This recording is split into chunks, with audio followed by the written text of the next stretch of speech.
আগেকার দিনে লোকে জানতো রাজা রাজা আর ভিখারি ভিখারি, কিন্তু মহাপ্রভু এসে এমন লীলা করলেন যেখানে রাজাও ভিখারি সাজতে পেরে ধন্য হয়েছেন। ভিখারির পোশাক পরে ভিখারির মতো ভাব নিয়ে জীবনটাকে ধন্য বলে মনে করছেন মহাপ্রভুর লীলায়। তার উদাহরণ কোথায়?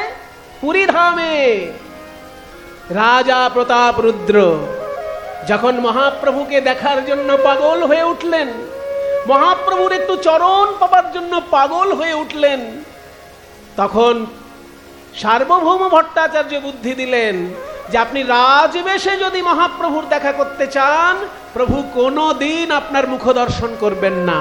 কিছু মনে করবেন না বাবা, সন্ন্যাসীর নিয়ম বড় কঠিন নিয়ম। সন্ন্যাসী নিজের আসনে বসে থাকবে, রাজার দরকার হলে সেই আসনে এসে সন্ন্যাসীকে প্রণাম করবে, রাজার কাছে গিয়ে সন্ন্যাসী কখনো দাঁড়াবে না। এটা আমাদের ভারতীয় মুনি ঋষির নিয়ম। কিন্তু এখনকার দিনে আমরা দেখতে পাই সন্ন্যাসী, কোন সন্ন্যাসী আছে, সবাই নয়, কিছু কিছু সন্ন্যাসী আছে মুখ্যমন্ত্রীর দয়া পেলে যেন ধন্য হয়ে গেল, প্রধানমন্ত্রীর দয়া পেলে যেন ধন্য হয়ে গেল, একজন পার্টির লিডারের কাছে একটা চেক পেলে যেন ধন্য হয়ে গেল। এ কি রে বাবা, এটা সন্ন্যাসীর ধর্মবিরুদ্ধ।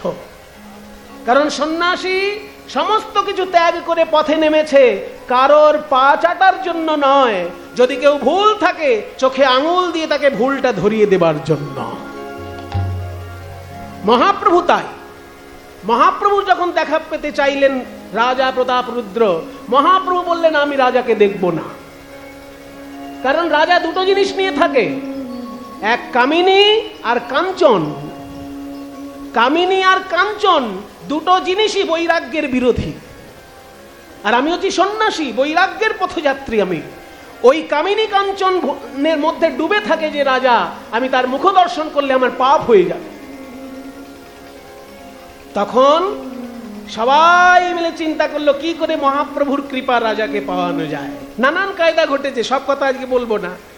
শেষকালে প্রতাপ রুদ্রকে, মানে রাজপণ্ডিত সার্বভৌম ভট্টাচার্য, তিনি বললেন যে আপনি রাজবেশটা ছাড়ুন, রাজবেশ ছেড়ে কাঙাল ভিখারির বেশ ধারণ করুন, আর দ্বাদশ অঙ্গ তিলক করুন, গলায় মোটা তুলসীর মালা নিন, আর শ্রীমদ্ ভাগবতের কয়েকখানা শ্লোক মুখস্থ করুন। যদি কাঙাল বৈষ্ণব বেশে মহাপ্রভুর কাছে শ্রীমদ্ ভাগবতের শ্লোকগুলো একবার আওড়ে দিতে পারেন, তাহলেই আপনার কার্য সিদ্ধি। দেখেছেন কি সুন্দর সুবুদ্ধি? এই বুদ্ধিই কাজে লাগলো। হাজার চেষ্টা করেছেন প্রতাপ রুদ্র, কোনো মতেই মহাপ্রভুর সাক্ষাৎ পাননি। শেষকালে রথযাত্রার সময় যখন মহাপ্রভু রথযাত্রায় নৃত্য করতে করতে ক্লান্ত হয়ে গিয়েছেন, একটা বাগানে বিশ্রাম নিচ্ছেন, সেই সময় রাজা তার রাজ পোশাক পরিত্যাগ করে কাঙালের বেশ ধারণ করে ভিক্ষার আঁচল নিয়ে দ্বাদশ অঙ্গ তিলক শোভিত কণ্ঠে তুলসী দাম বৈষ্ণবের বেশে যখন এসে ভাগবতের শ্লোক পড়তে লাগলেন, ভাগবতের শ্লোক পড়ে চলেছেন কাঙাল বৈষ্ণবের বেশে। রাজা রাজা, যে রাজা সারাক্ষণ রাজনীতির কচকচানি নিয়ে থাকে, সে আজকে মহাপ্রভুর কৃপা পাওয়ার জন্য কষ্ট করে ভাগবতের শ্লোক মুখস্থ করেছে। কিছু মনে করবেন না বাবা আমার কথাগুলো, কারোর গায়ে লেগে যেতে পারে। যার গায়ে লেগে যাবে বাড়িতে গিয়ে গালাগালি দেবেন, কিন্তু এইখানে দয়া করে শুনবেন।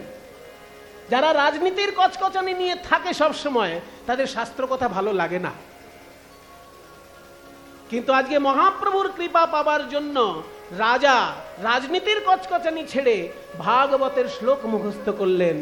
শেষকালে যখনই গাইতে লাগলেন, তব কথামৃতম তপ্ত জীবনা কবিভিড়িতাম কলমশ শ্রবণ মঙ্গল শ্রীমদাতত ভুবি গৃণন্তি তে ভূরিতা জনা।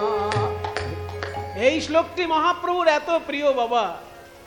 ওই যে প্রথমে 8খানা শ্লোক বলেছে, তখন মহাপ্রভু ভাবাবিষ্ট হয়েছেন, কিন্তু কিছু করেননি। কিন্তু এই নবম শ্লোক, এই শ্লোকটা হচ্ছে শ্রীমদ্ ভাগবতের দশম স্কন্ধের 31 নম্বর অধ্যায়ের 9ম শ্লোক। গোপী গীতা যাকে বলে, সেই গোপী গীতের 9ম শ্লোক। যখনই এই শ্লোকটি পাঠ করেছে, মহাপ্রভু আর থাকতে পারলেন না, উঠে জড়িয়ে ধরলেন রাজাকে। আর কি বললেন? জড়িয়ে ধরার আগে একটা কথা বললেন যে, কে গো ভাই তুমি? এমন সুন্দর কাঙাল বৈষ্ণব, এত সুন্দরভাবে শ্লোক বলছো, তুমি তো আমাকে অনেক কিছু রত্ন দিলে, এগুলো শ্লোক নয়, এগুলো দামি দামি রত্ন, কিন্তু আমি তো সন্ন্যাসী মানুষ, আমার তো দেবার মতো কিছু নেই, তাই আমি তোমাকে একটু আলিঙ্গন দিলাম। গরিব মানুষ রাজা হবার জন্য কঠোর পরিশ্রম করে, আর চৈতন্য মহাপ্রভুর কৃপা পাবার জন্য রাজা প্রতাপরুদ্র দরিদ্র সাজার জন্য কঠোর পরিশ্রম করলেন। দ্বাদশ অঙ্গ তিলক শোভিত করে, কণ্ঠে তুলসী মালা নিয়ে কাঙাল বেশে মহাপ্রভুর সামনে ভাগবতের শ্লোক বললেন, তবে মহাপ্রভু তাকে বুকে জড়িয়ে ধরেছিলেন। তাই পদকর্তা বলছে, দেখো দেখো, দেখে নাও সাম্য কাকে বলে, ধনী দরিদ্রের মিলন ঘটাতে গেলে কি কি করতে হয় মহাপ্রভু করেছেন। রাজা হইয়া কাঁধে করে বৈষ্ণবের ঝোলা। আরো একটা মহিমা বলবো, গৌরাঙ্গ করুণার কথা এক মুখে কহিবারে নারী, সংকীর্তন মাঝে নাচে কুলের বৌহারি। মানে নারী জাতি সমান সম্মান পেল এই বৈষ্ণব আন্দোলনের মধ্যে। নারী জাতির কোনো সম্মান সাধারণত মধ্যযুগে কোনো ধর্মেই দেখা যায় না। আপনি 3-4টে বড় বড় ধর্মকে পাশাপাশি রাখুন, দেখুন সব জায়গায় নারীদেরকে পিছিয়ে রাখার কথা বলা হয়েছে। নারীরা যেন শিক্ষা না পায়, নারীরা যেন অগ্রগতিতে এগিয়ে যেতে না পারে, নারীরা যেন সম্মান না পায়, এইরকম কায়দা সমস্ত কিছুর মধ্যে করা আছে। হিন্দু ধর্মও বলবো, ইসলাম ধর্মও বলবো, দুটো ধর্মের কথা সমান সমান বলবো। আমি কাউকে আমি ছোট করব না, অথচ সত্যি কথাটা বলবো। হিন্দু ধর্মে দেখুন, যে ব্রাহ্মণ ঠাকুর মশাই পূজা করছেন, তার স্ত্রী তো ব্রাহ্মণী। ভট্টাচার্য টাইটেলটা তো তার স্ত্রীকেও লিখতে হচ্ছে নাকি? আপনার নাম কি? কৃষ্ণ গোপাল মুখোপাধ্যায়। আপনার স্ত্রীর নাম কি? ওই দেখুন, সুভদ্রা মুখোপাধ্যায়। তাহলে উনি কৃষ্ণ গোপাল মুখোপাধ্যায়, ওনার স্ত্রীও তো সুভদ্রা কি দাস না ঘোষ না মন্ডল? মুখোপাধ্যায়। তাহলে উনি পুজোর আসনে বসে পুজো করছেন, যজ্ঞ করছেন, ওনার স্ত্রী কি পুজোর আসনে বসে পুজো যজ্ঞ করতে পারছেন? আজকাল কোথাও কোথাও শুরু হয়েছে, কিন্তু আমরা মধ্যযুগে সাধারণত কি দেখতে পেয়েছি? প্রাচীন যুগে ছিল, ঋগ্বেদের যুগে ছিল, যজুর্বেদ অথর্ববেদের যুগে ছিল, সেখানে মুনি ঋষির মধ্যেও নারী ছিলেন। কিন্তু পুরাণ আর তন্ত্রের যুগে এসে নারীদের স্থান নেমে এলো। মুখার্জি, ভট্টাচার্য, চ্যাটার্জি, সে যাগযজ্ঞ করছে, পূজা করছে, কিন্তু তার স্ত্রীর একই টাইটেল, অথচ যাগযজ্ঞ পূজা করতে পারছে না। পুজোর সাজসজ্জা সাজিয়ে দিতে পারছে, কিন্তু ডাইরেক্ট পুজো করতে পারছে না। আমি আমার মায়ের কাছে শিখেছি পুজোর মন্ত্র। আমার মা তার বাবার কাছে পুজো এত সুন্দরভাবে গুছিয়ে দিতেন। আমার মা হচ্ছেন অপর্ণা দেবী, আর তার বাবা হচ্ছেন গোপাল চক্রবর্তী। তো সেই গোপাল চক্রবর্তী যখন পুজো করতেন, মা এত মন দিয়ে মন্ত্রগুলো শুনতেন, মায়ের সব মন্ত্র মুখস্থ ছিল। আমি পুজোর মন্ত্রগুলো বই পড়ে যত না শিখেছি, মায়ের কাছ থেকে বেশি শিখেছি। গঙ্গে চ যমুনে চৈব গোদাবরী সরস্বতী নর্মদে সিন্ধু কাবেরী জলেস্মিন সন্নিধিং কুরু, কুরুক্ষেত্র গয়া গঙ্গা প্রভাস পুষ্করাণি চ পুণ্যান্বিতানি তীর্থানি পূজা কালে ভবন্তি। এই সব মন্ত্র মায়ের কাছ থেকে শেখা, মায়ের কাছে শেখা। কিন্তু তবু আসনে বসে যখন পুজো করছে, ঠাকুর মশাই করছেন, ঠাকুর মশাই স্ত্রী করতে পারছেন না। এটা মধ্যযুগীয় আবরণ, বেদের যুগে কিন্তু ছিল না। বেদের যুগে স্ত্রীও সমানভাবে যজ্ঞ করতে পারত। ইসলাম ধর্মে দেখুন, যদি কোনো পুরুষ মানুষ নামাজ পড়ে, তার সামনে দিয়ে যদি একটা নারী হেঁটে যায়, সেই পুরুষ মানুষের নামাজ সঙ্গে সঙ্গে ক্যান্সেল হয়ে যায়। ওই নামাজ নাকি ঈশ্বর গ্রহণ করবেন না, এটা বলা হয়েছে যে সামনে দিয়ে কোনো নারী হেঁটে যাওয়া চলবে না। তাহলে কতখানি অসম্মান করা হচ্ছে। কি হিন্দু ধর্ম, কি ইসলাম ধর্ম, কি খ্রিস্ট ধর্ম, যেখানেই যাবেন আপনি দেখবেন নারীদেরকে পিছিয়ে রাখার সব রকমের ব্যবস্থা বেশিরভাগ ধর্মে করা হয়েছে। কিন্তু চৈতন্য মহাপ্রভুর প্রেম আন্দোলনে গৌরাঙ্গ মহাপ্রভু যখন সন্ন্যাসী হয়ে চলে গেলেন, নবদ্বীপের বৈষ্ণব সমাজ বিষ্ণুপ্রিয়া দেবীকে মাথায় করে রেখেছিল। নিত্যানন্দ প্রভু যখন অন্তর্ধান করলেন, নিত্যানন্দ প্রভুর স্ত্রী জাহ্নবা দেবী লক্ষ লক্ষ মানুষকে দীক্ষা দিয়েছেন, নারী দীক্ষা দিয়েছেন বৈষ্ণব ধর্মে। নারী দীক্ষা দিয়েছেন এবং শিক্ষা লাভ করেছেন। দীক্ষা এবং শিক্ষা দুটোতেই অধিকার থেকে পিছিয়ে রাখা হয়েছিল, কিন্তু বৈষ্ণব আন্দোলন নারী সমাজকে দিয়েছিল সেই দীক্ষা এবং শিক্ষার অধিকার। গোটা শ্লোকটা বলে দিলাম। পাঁচটা জায়গা কি, আস্তে আস্তে, পাঁচটা জায়গা কি কি সেটা এক লাইনে বলছে, আর পরের লাইনে বলছে তার ফলটা কি। এই পাঁচটা জায়গায় যদি পয়সা রাখা হয় তাহলে ফলটা কি সেটা পরের লাইনে বলছে। পাঁচটা জায়গা বলল, ধর্মে, যশে, অর্থ মানে ইনভেস্টমেন্ট, অর্থ পাওয়ার জন্য অর্থ, আর নিজের কামনা পূর্ণ করার জন্য অর্থ, আর আত্মীয় স্বজন দেশবাসীর সেবা করার জন্য অর্থ। এই পাঁচটা জায়গায় অর্থ ঠিক ঠিক করে যদি কেউ ভাগ করে দিতে পারে তাহলে ফলটা কি পরের লাইনে বলছে।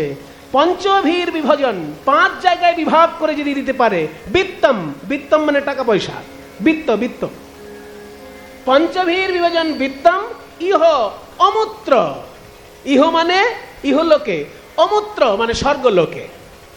সে ইহলোকেও সুখ পাবে, স্বর্গলোকেও শান্তি পাবে। ইহলোকেও সুখ, স্বর্গলোকেও শান্তি, যদি এই পাঁচটি জায়গায় পয়সা ঠিক ঠিক রাখতে পারে। শুক্রাচার্য বলছেন পঞ্চভীর বিভাজন বিত্তম ইহ অমূত্র চ মোদতে, মোদতে মানে আনন্দ পাবে, আনন্দ পাবে। ধর্মায় যশসের্থায় কামায় স্বজনায় চ পঞ্চভীর বিভাজন বিত্তম ইহ অমূত্র চ মোদতে। কাজেই টাকা পয়সা লটারিতে পাওয়া যায়, কিন্তু যারা পায় তারা যে সব সময় সদ্ব্যবহার করে এটা ঘটে না। তাই গরিব গরিব থেকে যায়, বড় লোক হয়ে যায়। যদি কেউ লটারিতে পয়সা পেয়ে এই পাঁচটি জায়গায় পয়সা ঠিক করে রাখতে পারে, সে এ দেশেও সুখ পাবে, ও দেশেও সুখ পাবে। আজকে আমরা শুনছি মহাপ্রভুর কথা, এই সেই গোবাথান যেখানে মহাপ্রভু লীলা করেছেন। বৃন্দাবন যাওয়ার পথে এইখানে তার চরণ ধুলি পড়েছে। কত ভাগ্যবান আপনারা, মহাপ্রভুর চরণ ধুলি আপনারা এইখানে পেয়েছেন। তাই পদকর্তা বলছেন, বড় অবতার ভাই, বড় অবতার, পতিতেরে বিলাউল প্রেমের ভান্ডার। অনেক যুগে অনেক অবতার এসেছে, কিন্তু কলিযুগে গৌরাঙ্গ মহাপ্রভু এসে কি করেছে জানো? পতিতকে, যাদের ছায়া মাড়ালে লোকে স্নান করত, যাদের মুখের দিকে তাকালে পাপ হয়েছে মনে করত, সেই অন্তজ পতিত মানুষকে মহাপ্রভু গোলকের প্রেম এনে ঢেলে দিয়েছেন হৃদয়ে। মুসলমান সমাজেরও হাজার হাজার মানুষ হরি সংকীর্তনের রসে প্লাবিত হয়ে গেছিলেন বাবা। সত্য ঘটনা, সত্য ঘটনা যদি না হয় তাহলে শত শত পদকর্তা আছেন যারা জাতিতে মুসলমান। আমার কথায় যদি আপনার বিশ্বাস না হয়, কলকাতা বিশ্ববিদ্যালয়ে যান আর ঢাকা বিশ্ববিদ্যালয়ে যান। বাংলার তো দুটোই রাজধানী, পশ্চিমবঙ্গের রাজধানী কলকাতা আর পূর্ববঙ্গের রাজধানী ঢাকা। ঢাকা বিশ্ববিদ্যালয় থেকে একটা বই বেরিয়েছিল, মুসলমানের লেখা বৈষ্ণব পদাবলী। আবার কলকাতা বিশ্ববিদ্যালয় থেকেও একটা বই বেরিয়েছিল, বইটার নামটা একটু বড়, বৈষ্ণব ভাবাপন্ন মুসলমান কবির পদমঞ্জুষা। গোটা নামটা বলে দিলাম, এই তো পরে আপনারা লিখে নিতে পারবেন, শুনে নিতে পারবেন। বৈষ্ণব ভাবাপন্ন মুসলমান কবির পদমঞ্জুষা কলকাতা বিশ্ববিদ্যালয়ে গবেষণা করে বার করা হয়েছে। সেখানে প্রায় 1000 খানেক বৈষ্ণব পদাবলীর লেখক শুধু মুসলমান আর মুসলমান। একটা পদ আজকে আমি গাইবো, একটু পরেই গাইব, মুসলমানের লেখা বৈষ্ণব পদাবলী। কাজী নজরুল ইসলামকে বাদ দিয়েও, কাজী নজরুল ইসলাম তো আছেনই, তিনি তো এমন এমন গান লিখেছেন শুনলেই চোখে জল আসে। সখী সে হরি কেমন বল, নাম শুনে যার এত প্রেম জাগে, চোখে আসে এত জল। সখী সে হরি কেমন বল, নাম শুনে যার এত প্রেম জাগে, চোখে আনে এত জল। সখী সে হরি কেমন বল, সে কি আসে এই পৃথিবীতে, গাহে রাধা নাম বাঁশরীতে। সে কি আসে এই পৃথিবীতে, গাহে রাধা নাম বাঁশরীতে। যার অনুরাগে বিরহ যমুনা হয়ে ওঠে চঞ্চল। সখী সে হরি কেমন বল, নাম শুনে যার এত প্রেম জাগে, চোখে আনে এত জল। সে হরি কেমন বল। ভগবানের তো অনেক নাম আছে। নজরুল ইসলাম জিজ্ঞাসা করছেন, এত তো তার নাম, কিন্তু কোন নামে তাকে কাছে পাওয়া যাবে ভাই? তারে কি নামে ডাকিলে আসে, কোন রূপ কোন গুণ পাইলে সে রাধা সম ভালোবাসে। তারে কি নামে ডাকিলে আসে, কোন রূপ কোন গুণ পাইলে সে রাধা সম ভালোবাসে। সখী শুনেছি সে নাকি কালো, জালে কেমনে সে এত আলো। সখী শুনেছি সে নাকি কালো, জলে কেমন সে এত আলো। শুনেছি কৃষ্ণের রূপ নাকি কালো, তাহলে সেই কৃষ্ণ রূপ চিন্তা করলে অজ্ঞান অন্ধকার দূর হয়ে যায় কি করে? এত আলো আসে কোত্থেকে সেই রূপে? সখী শুনেছি সে নাকি কালো, জালে কেমন সে এত আলো। সখী শুনেছি সে নাকি কালো, জলে কেমন সে এত আলো। আবার মায়া ভুলাইতে মায়াবী সে নাকি করে গো মায়ার ছল। সখী সে হরি কেমন বল, নাম শুনে যার এত প্রেম জাগে, চোখে আনে এত জল। সে হরি কেমন কাজী নজরুল ইসলাম মুসলমান, কিন্তু এত সুন্দর গান লিখেছেন শ্রীকৃষ্ণ সম্পর্কে যে শুনলে পরে যেন হৃদয়টা জুড়িয়ে যায়। শুধু কাজী নজরুল ইসলাম নয়, তিনি ছাড়াও আরো কত মুসলমানের লেখা পদাবলী কলকাতা বিশ্ববিদ্যালয় এবং ঢাকা বিশ্ববিদ্যালয়ে পাওয়া যায়। কাজেই আমাদের দেশে কিন্তু ইসলাম ধর্ম এবং হিন্দু ধর্মের মিলনের একটা সাধনা চলেছিল, কিন্তু বিদেশি চক্রান্ত আর এখানের কিছু বদমাইশ লোক আর রাজনৈতিক কূট চক্রান্ত মিলে আমাদের ভেদাভেদটাকে বারবার তুলে ধরে আমাদের সামনে।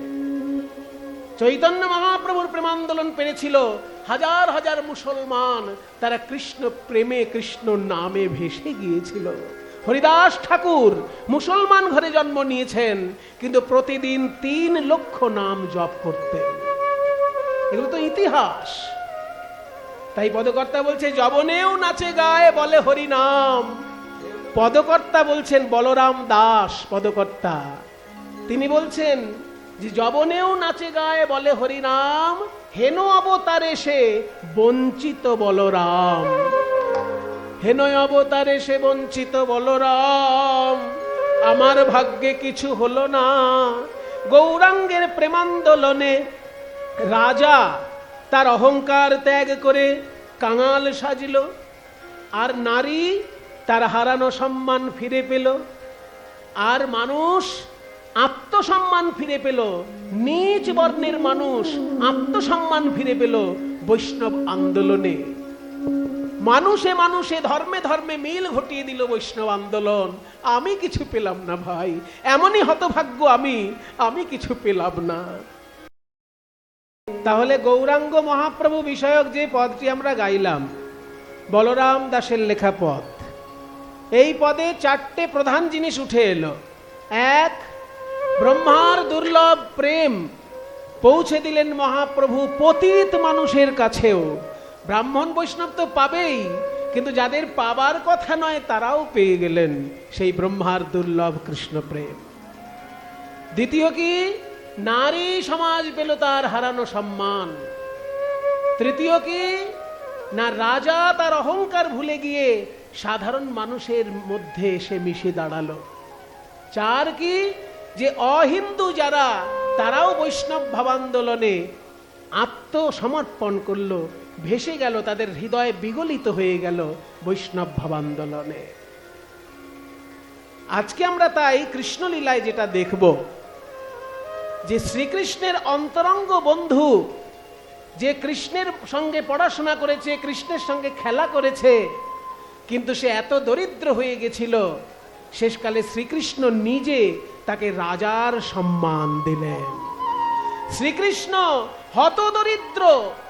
হতদরিদ্র পিছিয়ে পড়া একটি মানুষ, যে শ্রীকৃষ্ণের অন্তরঙ্গ বন্ধু ছিল, কিন্তু এককালে ভাগ্যের চক্রে পড়ে সবকিছু হারিয়ে পথের ভিখারি হয়ে গেছিল।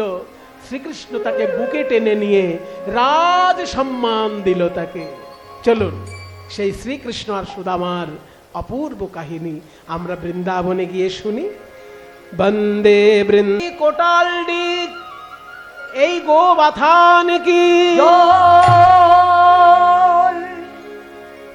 মহাপ্রভুর লীলা রস, তার মহিমা এতক্ষণ আস্বাদন করলাম। এইবার আমরা কৃষ্ণ সুদামার অংশ শুনব। শ্রীকৃষ্ণ আর সুদামা দুজনেই বন্ধু, কিন্তু শ্রীকৃষ্ণের শুধু সুদামা তো বন্ধু নয়, আরো বন্ধু ছিল।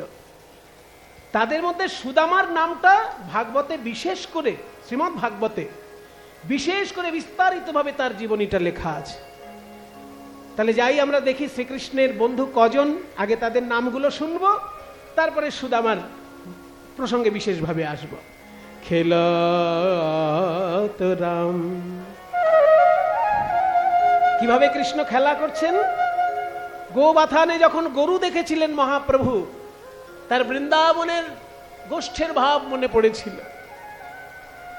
বৃন্দাবনে গোষ্ঠলীলায় যখন শ্রীকৃষ্ণ খেলা করছেন, পদকর্তা কি সুন্দর লিখছেন, খেলত রাম সুন্দর শ্যাম মোহন মুরতি মধুর টাম, কাচনি পাচনি বেত্র বেনু মুরলি খুরলি গান রে।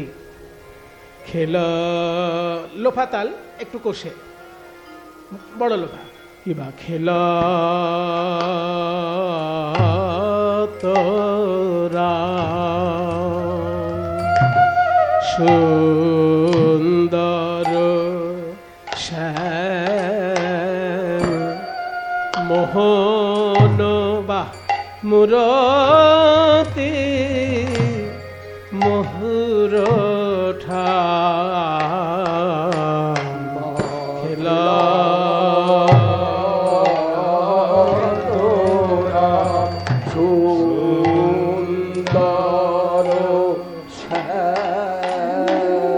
মধুর মূরতি মধুর মূরতি মধুর খেলা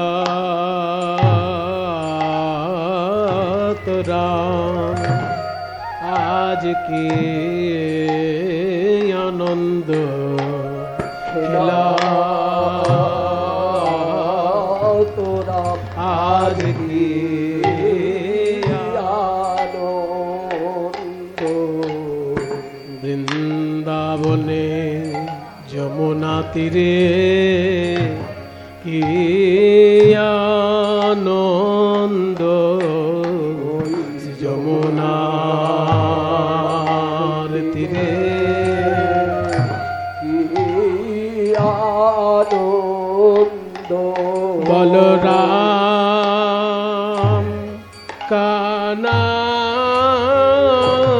হরি বল খেলা লোফাতাল কিন্তু কিরকম কষে হচ্ছে গোটা গোটা মাত্রা চলছে একদম গুনুন 1 2 3 4 5 6 খেলাতা রাম এখানে রাম মানে দশরথের পুত্র নয় বসুদেবের পুত্র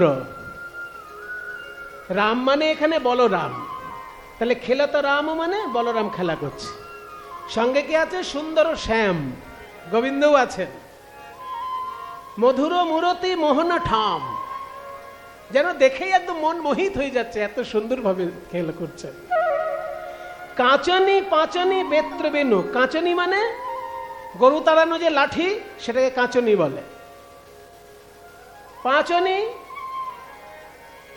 কাঁচনি কাঁচনি মানে বেশভূষা আর পাঁচনি মানে গরু তাড়ানো লাঠি পাঁচনি গরু তাড়ানো লাঠি কাঁচনি পাঁচনি বেত্র একটা বেতও আছে আবার বেনু বাঁশিও আছে বেনু মানে কিন্তু সব বাঁশি নয় যে বাঁশিটা 12 আঙুল লম্বা 6টি ছিদ্র তাকে বলে বেনু আছে নাকি আপনার কাছে দেখি আমাদের দলে তো বাঁশি বাদক আছে ছোট বাঁশি 12 আঙুল লম্বা হবে ছোট্ট ছোট্ট বাঁশিটা চাই এই ছোট বাঁশির বৈশিষ্ট্য কি মোটা বাঁশির বৈশিষ্ট্য হচ্ছে গম্ভীর আওয়াজ হয় আর মাঝারি বাঁশির বৈশিষ্ট্য হচ্ছে মধ্যম আওয়াজ আর ছোট সরু বাঁশি যেটা হবে সেটা তীক্ষ্ণ আওয়াজ হবে হ্যাঁ কারণ ছোট্ট যেটা বাঁশি 12 আঙুল লম্বা 6টি ছিদ্র এই যে আপাতত ছোট এইটাই পাওয়া গেছে এই যে ছোট বাঁশি যত ছোট সরু হবে তত তার তীক্ষ্ণ আওয়াজ হবে তাহলে বেনু মানে 12 আঙুল লম্বা যে বাঁশিটা তাহলে মুরলি খুরলি খুরলিটা আবার কি বেত্র বেনু বেনু মানে 12 আঙুল লম্বা বাঁশি আর মুরলি মানে আবার মুরলি আবার মানে যেটা মোটা 2 হাত লম্বা বাঁশি সেটাও আছে ওনার কাছে ওরে বাপরে এই দেখুন যদি কোথাও ঝগড়া ঝামেলা বাঁধে এটাতেও কাজ হয়ে যাবে 2 হাত লম্বা হ্যাঁ এই 2 হাত লম্বা যে বাঁশি শ্রীকৃষ্ণের এতে গুরুগম্ভীর আওয়াজ হয় এটাকে বলে মুরলি তাহলে 12 আঙুল লম্বা বাঁশি আর 2 হাত লম্বা বাঁশি দুটো বাঁশি বাজছে ওই জন্য বেনু আর মুরলি মুরলি খুরলি খুরলি মানে শিঙা মুরলি খুরলি গানরি মুরলি খুরলি গানরি আহা মুরলি বাঁশি বাজায়ে চলে রাগের মূর্ছনা দিয়ে রাগের মূর্ছনা দিয়ে বাজায়ে চলে রাগের মূর্ছনা দিয়ে বাজায় রাগের মূর্ছনা দিয়ে বাজায়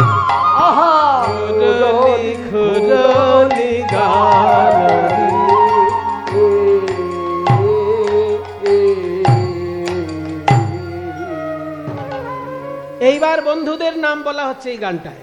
এই গানটার প্রথম স্তবক হলো যেখানে শ্রীকৃষ্ণ কত সুন্দর খেলছেন, বাঁশিটা কিরকম সেটা বলা হলো। এবার বন্ধুদের নাম, প্রিয় শ্রীদাম সুদাম মেলি, প্রিয় শ্রীদাম সুদাম ও প্রিয় শ্রীদাম, প্রিয় শ্রীদাম, প্রিয় শ্রীদাম সুদাম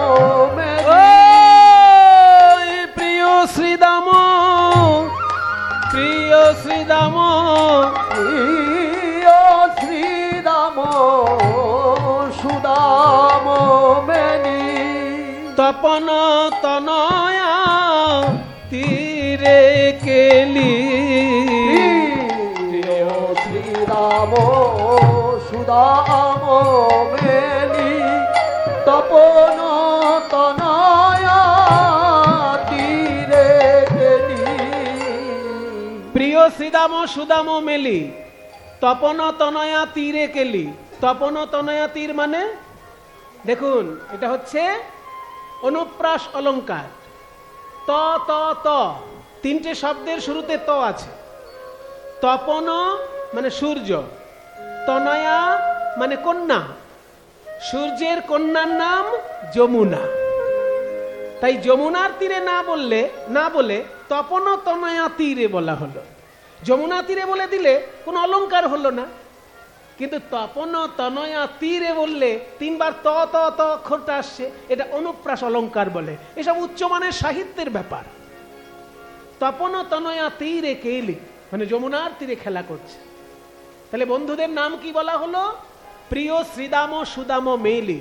কিন্তু শ্রীদাম আর সুদাম দুজনের নাম বলা হলো। শ্রীদাম আর সুদাম তো দুজন কৃষ্ণের বন্ধু নয়, অনেক বন্ধু কৃষ্ণের। মায়েরা একটু খেয়াল করুন, শ্রীকৃষ্ণের বন্ধুদের নাম বলছি। শ্রীদাম, সুদাম, দাম, বসুদাম, সুবল, মহাবল, সুবাহু, মহাবাহু, স্তককৃষ্ণ, অর্জুন, লবঙ্গ, মধুমঙ্গল। কয়টি বললাম? এ বাবা, শুনতে বলেছ, গুনতে বললে দেখি। দু একজন গুনে ফেলেছে, সবাই গুনেনি, সবাই গুনুন। শ্রীদাম, সুদাম, দাম, বসুদাম, সুবল, মহাবল, সুবাহু, মহাবাহু, স্তককৃষ্ণ, অর্জুন, লবঙ্গ, মধুমঙ্গল। কটা হলো? এই 12 জন শ্রীকৃষ্ণের বন্ধু। তার মধ্যে শ্রীদামের নাম সবার আগে। শ্রীদামের নাম সবার আগে কেন? না, শ্রীদাম হচ্ছে রাধারানীর দাদা। যেহেতু রাধারানীর দাদা, ওই জন্য ওর সম্মানটা সবার আগে। শ্রীদাম রাধারানীর দাদা বলে তার নামটা সবার আগে। সুদাম, একে নিয়েই আজকে আমরা কথা শুনব। সুদামার বাবার নাম মটক আর মায়ের নাম রচনা দেবী। এই সুদামা যখন শ্রীকৃষ্ণের সঙ্গে খেলা করছে, আনন্দিত মনে বৃন্দাবনের মাঠে মাঠে, ঘাটে ঘাটে, ছুটে ছুটে খেলা করছে। প্রিয় শ্রীদাম সুদাম মেলি, তপন তনয়া তীরে কেলি, ধবলি শাওলি আওরি আওরি, ধবলি শাওলি আওরি আওরি, ধবলি শ্যামলি আওরি আওরি, पुकारी चलत कानरी, पुकारी चलो तो कानरी, आहा पुकारी धेनुर नाम लो, ये पुकारी धेनुर नाम लोए, पुकारी धेनुर नाम लोए, पुकारी चलो तो कानरी।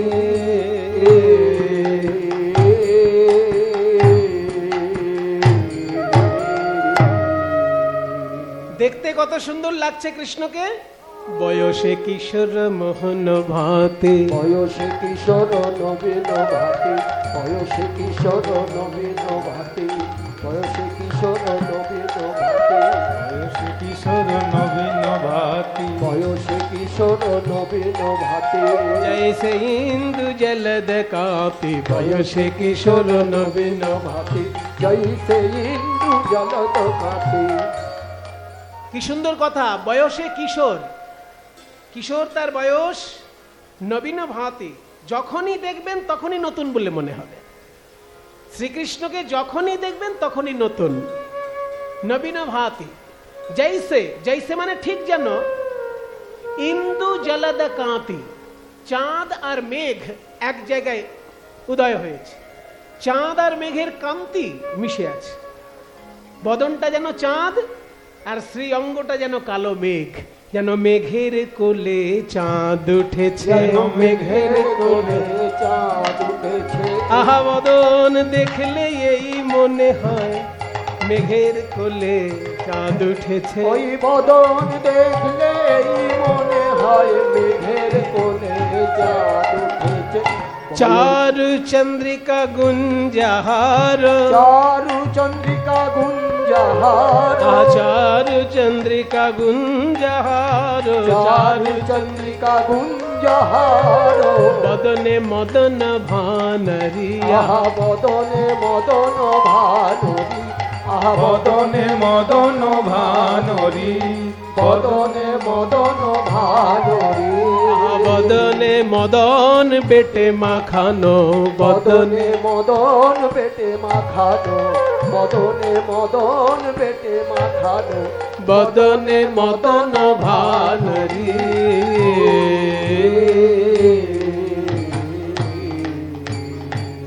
এত সুন্দর খেলা খেলছেন শ্রীদাম সুদামের সঙ্গে।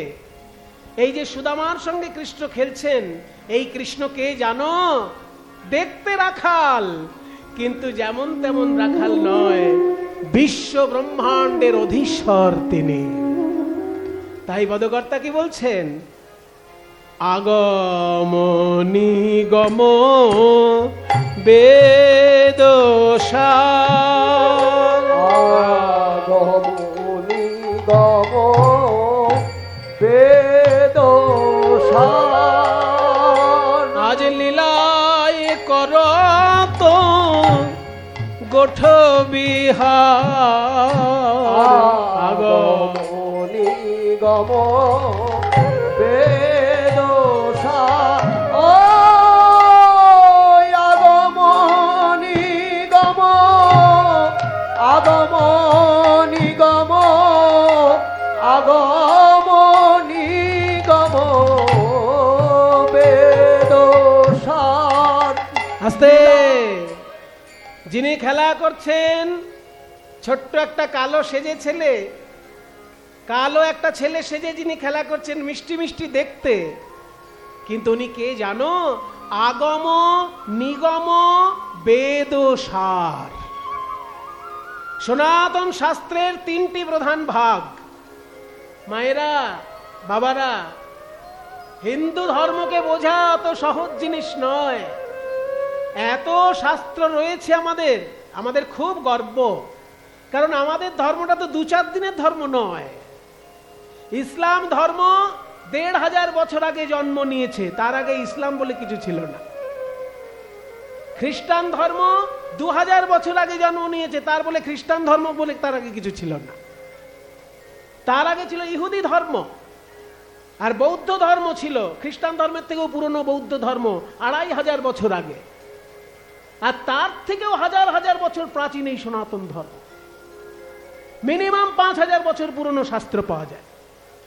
তাহলে 5000 বছর থেকে এখন পর্যন্ত লেখা হয়েছে, কম হবে সেটার ভান্ডার? সেই শাস্ত্র ভান্ডারকে মূলত 3টে ভাগে ভাগ করা হচ্ছে, আগম, নিগম আর বেদ। আগম কাকে বলে? এগুলো জেনে রাখা ভালো। বোকা লোকেরা জানে না, তাই সনাতন শাস্ত্র সম্পর্কে তাদের নানা রকম বিভ্রান্তি তৈরি হয়। আগম কাকে বলে? আগতং শিব বক্তব্য গীত গতং চ গিরিজা মুখে গতং চ গিরিজা শ্রুত মতং চ বাসুদেবস্য স আগম ইতিরিত। যে শাস্ত্র শিব ঠাকুরের মুখ থেকে বেরিয়েছে, মা দুর্গার কানে প্রবেশ করেছে, তাকে বলে আগম। আগম মানে এসেছে। কোথা থেকে এসেছে? শিবের মুখ থেকে এসেছে। কোথায় এসেছে? মা দুর্গার কানে এসেছে। এই শাস্ত্রের নাম আগম শাস্ত্র। সাধারণ লোকে যাকে তন্ত্র শাস্ত্র বলে জানে। এই তন্ত্র শাস্ত্রের 5টি ভাগ: শাক্ততন্ত্র, বৈষ্ণবতন্ত্র, শৈবতন্ত্র, গানপত্যতন্ত্র এবং সৌরতন্ত্র। তার মধ্যে শাক্ততন্ত্র, শৈবতন্ত্র এবং বৈষ্ণবতন্ত্র এই 3টেই বেশি পরিমাণে পাওয়া যায়, বাকি দুটো কম পরিমাণে পাওয়া যায়। শুধু শাক্ততন্ত্রেরই ভাগ 64। 64 রকমের শাক্ততন্ত্র 3টি ধারায় পাওয়া যায়। 3টি ধারায় 64 রকমের। 3 64 যত হয়, 3 64 কত হবে রে বাবা? 3 6 18 মানে 180, আর 3 4 12 192। 192টা তন্ত্রশাস্ত্র শুধু শাক্ততন্ত্র। তারপর তো বৈষ্ণব আছে, শৈব আছে। তন্ত্রশাস্ত্র শিব ঠাকুরের মুখ থেকে বেরিয়েছে, মা দুর্গার কানে আছে। সেইটা 5 ভাগে বিভক্ত: শাক্ত, শৈব, বৈষ্ণব, সৌর, গানপত্য। এই যে শিব ঠাকুরের শাস্ত্র, তার যিনি সার, তিনি আজকে খেলা করছেন। তারপর বলছে নিগম। নিগম শাস্ত্র কি না? যা ব্রহ্মার মুখ থেকে বেরিয়েছে, নারদ মুনির কানে প্রথম এসেছে। এই যে 18 পুরাণ, এই যে 18 উপপুরাণ, এই সব রামায়ণ, মহাভারত, এগুলো সব ব্রহ্মার মুখোদ্গীর্ণ নারদের কর্ণে প্রবেশ করে। লিখেছেন বাল্মীকি, কিন্তু বক্তব্যকার ব্রহ্মার মুখ থেকে নারদের কানে। লিখেছেন বেদব্যাস মহাভারত, কিন্তু বক্তব্যকার ব্রহ্মার মুখ থেকে নারদের কানে। তাই ব্রহ্মার মুখ থেকে যেগুলো এসেছে, নারদের কানে প্রবেশ করেছে, তাকে বলে নিগম শাস্ত্র। আর যে শাস্ত্র সরাসরি ঈশ্বর মন্ত্ররূপে মুনি ঋষির হৃদয়ে উৎপন্ন হয়েছেন, তাকে বলে বেদ মন্ত্র। সেটা হচ্ছে সাক্ষাৎ বেদ, সাক্ষাৎ ঈশ্বর মন্ত্ররূপে প্রকাশিত হয়েছে মুনি ঋষির হৃদয়ে। এই 3 রকমের শাস্ত্রের যিনি সার তত্ত্ব, তিনি আজকে খেলা করছেন। আগম নিগম বেদ সার, আগম নিগম বেদ সার। আজ লীলায় করত গোঠ বিহার, আগম নিগম বেদ সার। লীলাই করত গোঠ বিহার। এইবার আপনাদের বলি, এত সুন্দর গানটি যে শুনলেন, সেই শ্রীকৃষ্ণের শুরু থেকে একদম সুদামের বর্ণনা থেকে শুরু করে একদম আগম নিগম পর্যন্ত এত সুন্দর পদ যিনি লিখেছেন বাবা, তিনি চণ্ডীদাস নয়, বিদ্যাপতি নয়, গোবিন্দ দাস নয়, একজন মুসলমান। মুসলমান, হ্যাঁ, এই হচ্ছে আমাদের বাংলা, এই হচ্ছে আমাদের ভারতবর্ষ, যেখানে মুসলমান কবি এত সুন্দর শাস্ত্রের পদাবলী লেখেন, অবাক হয়ে শুনতে হয়। কিন্তু ভারতবর্ষের অসুস্থ রাজনীতি, পাকিস্তান বাংলাদেশের অসুস্থ রাজনীতি বারবার মানুষের মধ্যে ভেদাভেদ তৈরি করছে। অসুস্থ রাজনীতির ফল এগুলো আমরা ভোগ করছি সাধারণ মানুষ। কিন্তু দেখুন মুসলমান কত সুন্দর পদ লিখেছে। সেই মুসলমানের নাম যখন বলা হবে, আমি তাকে প্রণাম করতে বাধ্য, কারণ বৈষ্ণব পদাবলী কীর্তনের নিয়ম যে পদকর্তার নাম যখন বলা হবে, তখন গায়ক শ্রোতা সবাই তাকে প্রণাম করবেন। এত সুন্দর গান যিনি লিখেছেন, পদ বৈষ্ণব পদ। কে খেলবে? কি খেলা হবে? ওঠো। কি নতুন খেলা? কাঁধে ধরা আর কাঁধে চাপা। কাঁধে করবে কে আর কাঁধে চড়বে কে? সবার কি মাসায় বোকা আছে নাকি? কেউ কাঁধে চড়তে চাইলে চড়তে পেরে কি কাঁধে চড়ায়? চড়বো, আমি চড়বো কাঁধে। হ্যাঁ, করবি না? না। তাহলে কাঁধে করবে কে আর কাঁধে চড়বে কে? একটা লটারি করা হোক। লটারি হোক। এই তো লটারি, লটারির দোকানে এখানেই আছে। তাহলে লটারি একটা করা হোক, যে কে কাঁধে করবে আর কে কাঁধে চড়বে। এই শোন, এই যে বট গাছ, এই দেখো বট গাছের নিচেই গান হচ্ছে, বিরাট বট গাছ। এই বট গাছের একটা করে পাতা ছেড়ো। আমরা তো 24 জন বন্ধু, ওই যে শ্রীদাম সুদাম দাম বসুদাম সুবল মহাবল সুবাহু মহাবল কৃষ্ণ মধুমঙ্গল, তাই না? আরো 12 জন মিলে 24 জন আমরা বন্ধু, আর শ্রীকৃষ্ণ বলরাম, এই মোট 26 জনের খেলা। 26টা পাতা ছেড়, তার মধ্যে একটা পাতা ছেঁদা করে দে, ফুটো করে দে, আর ওই 25টা পাতার সঙ্গে ফুটো পাতাটা মিলিয়ে রাখবে। সবাই চোখ বেঁধে একটা করে পাতা তুলবে, যার ভাগ্যে ওই ছেঁদা পাতা পড়বে সেই হবে চোর, আর বাকি সবাইকে সে কাঁধে করে নিয়ে যাবে। এই বলে আজকে খেলা শুরু করেছে।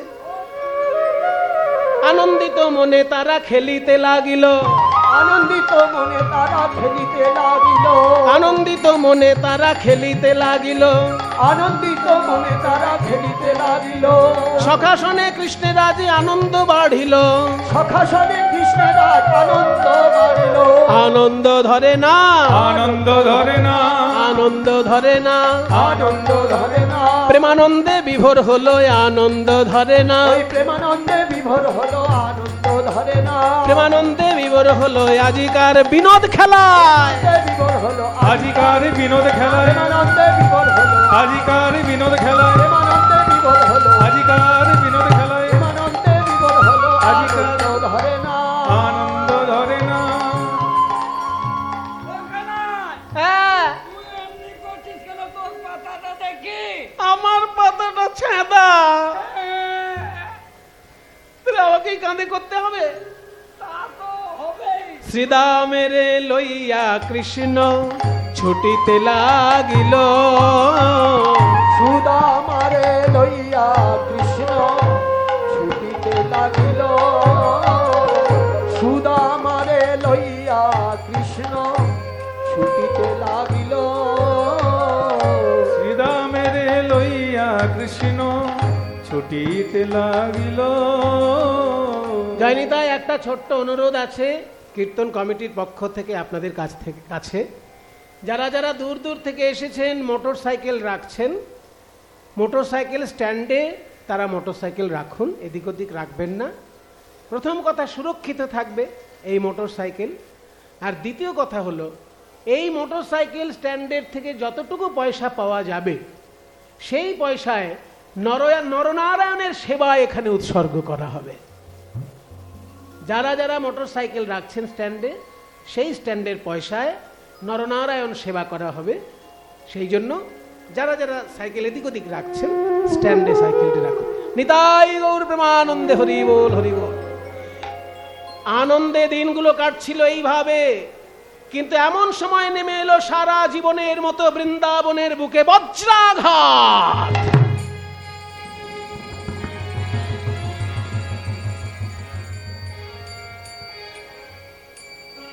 কংসের আদেশে অক্রূর এসেছে বৃন্দাবনে কৃষ্ণকে মথুরায় নিয়ে যাবার জন্য। মথুরাবাসীর জীবনে নেমেন, বৃন্দাবনবাসীর জীবনে নেমে এলো বিরহ বেদনা।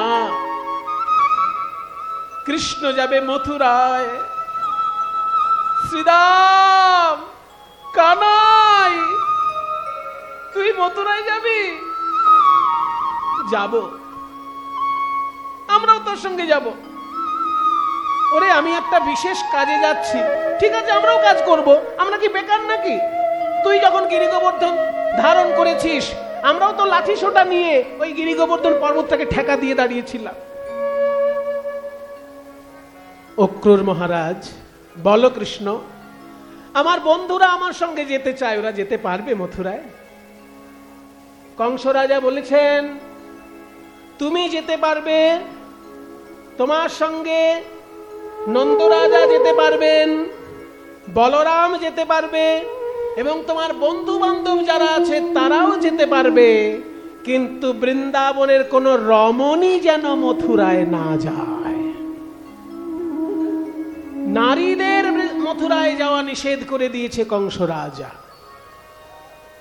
কেন তা বলতে পারবো না, কিন্তু বলেছে কৃষ্ণ যদি একা না আসে, বৃন্দাবনের যত ছেলে আছে সবাই আসতে পারে। কৃষ্ণের বাবা আসবে, কৃষ্ণের দাদা আসবে, বন্ধুরা আসবে, কিন্তু মেয়েরা যেন কেউ না আসে।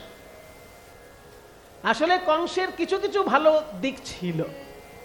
কংস মনে মনে ভেবেছিল যে কৃষ্ণ তো মথুরায় আসলে মরে যাবে, এবার কৃষ্ণ চোখের সামনে মরে যাবে, সেই দৃশ্য বৃন্দাবনের মেয়েরা দেখলে হয়তো পাগল হয়ে যাবে, সেজন্য মেয়েদের এখানে না আসাই ভালো। এই দিকটা চিন্তা করে কংস বলেছিল যে মেয়েরা যেন মথুরায় না আসে। তাই শ্রীকৃষ্ণ চলেছেন অক্রূরের রথে, আর তার পেছনের রথে চলেছেন নন্দরাজা এবং বলরাম, আর তার পেছনের একটা বড় রথে চলেছে শ্রীদাম, সুদাম, দাম, বসুদাম, সব বন্ধুরা। মথুরায় গিয়ে শ্রীকৃষ্ণের সঙ্গে যখন কংসের লড়াই বাঁধল, কংস তো আসলে কৃষ্ণকে মারতে চেয়েছিল নানান কায়দায়, চাণুর মুষ্টিকের সঙ্গে মুষ্টি যুদ্ধে কৃষ্ণকে মারতে চেয়েছিল। হলো না, মত্ত হস্তিকে ছেড়ে দিল, তাতেও কৃষ্ণের মৃত্যু হলো না। শেষকালে যখন কংস কৃষ্ণকে মারার কোনো পথ খুঁজে পেল না, কৃষ্ণের ভয়ে কংস তখন মাটিতে হাঁটু গাড়া দিয়ে হাঁটছে। আসলে কৃষ্ণের এই ভয়ঙ্কর রূপ দেখে কংস তখন মনে মনেই মৃত্যুবরণ করে ফেলেছে, শুধু প্রাণবায়ু তার যেতে বাকি ছিল। সেই জন্য কৃষ্ণ গিয়ে করলেন কি, কৃষ্ণ কিন্তু কংসকে কিভাবে মেরেছিলেন অদ্ভুত বর্ণনা আছে। গলাও টেপেননি, ছুরি দিয়েও গলা কাটেননি, তলোয়ার দিয়ে দেননি, কোনোভাবেই কংসকে মারেননি। কি করেছিল, এত পাপ করেছে বলে শুধু কংসের চুলের মুষ্টিটা ধরে মাটিতে নামিয়ে এনেছিল, আর চুলের মুষ্টি মাটিতে নামিয়ে এসে একটা ঘুষি দেবার শুধু অভিনয় করেছিল, আর তাতেই আঁতকে উঠে কংসের প্রাণ চলে যায়। বেশি ঘুষোঘুষি করতে হয়নি, গলাও টিপতে হয়নি, ছুরি কাচি তলোয়ার চালাতে হয়নি, আঁতকে উঠেই কংসের প্রাণ চলে যায়। তো কংস যখন মারা গেল, তখন বন্ধু বান্ধব নিয়ে কিছুদিন তিনি মথুরায় ছিলেন, কিন্তু শ্রীকৃষ্ণই বললেন যে সবাই মিলে এখানে না থাকাই ভালো, আমার আর বলরামকে এখানে থাকতে হবে। নন্দ মহারাজ, আপনি আমার বন্ধুদেরকে নিয়ে বৃন্দাবনে ফিরে যান। এই যে কৃষ্ণ ফিরিয়ে দিল শ্রীদাম, সুদাম আদি বন্ধুদেরকে বৃন্দাবনে সবাই ফিরে এসে কৃষ্ণ বিরহে উন্মাদ হয়ে গেল। ভাই কানা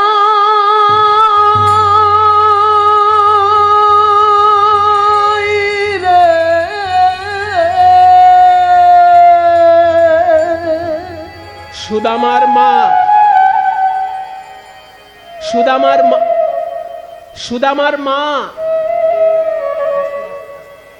সুদামাকে বলে, আয় বাবা দুটো খাইয়ে দি।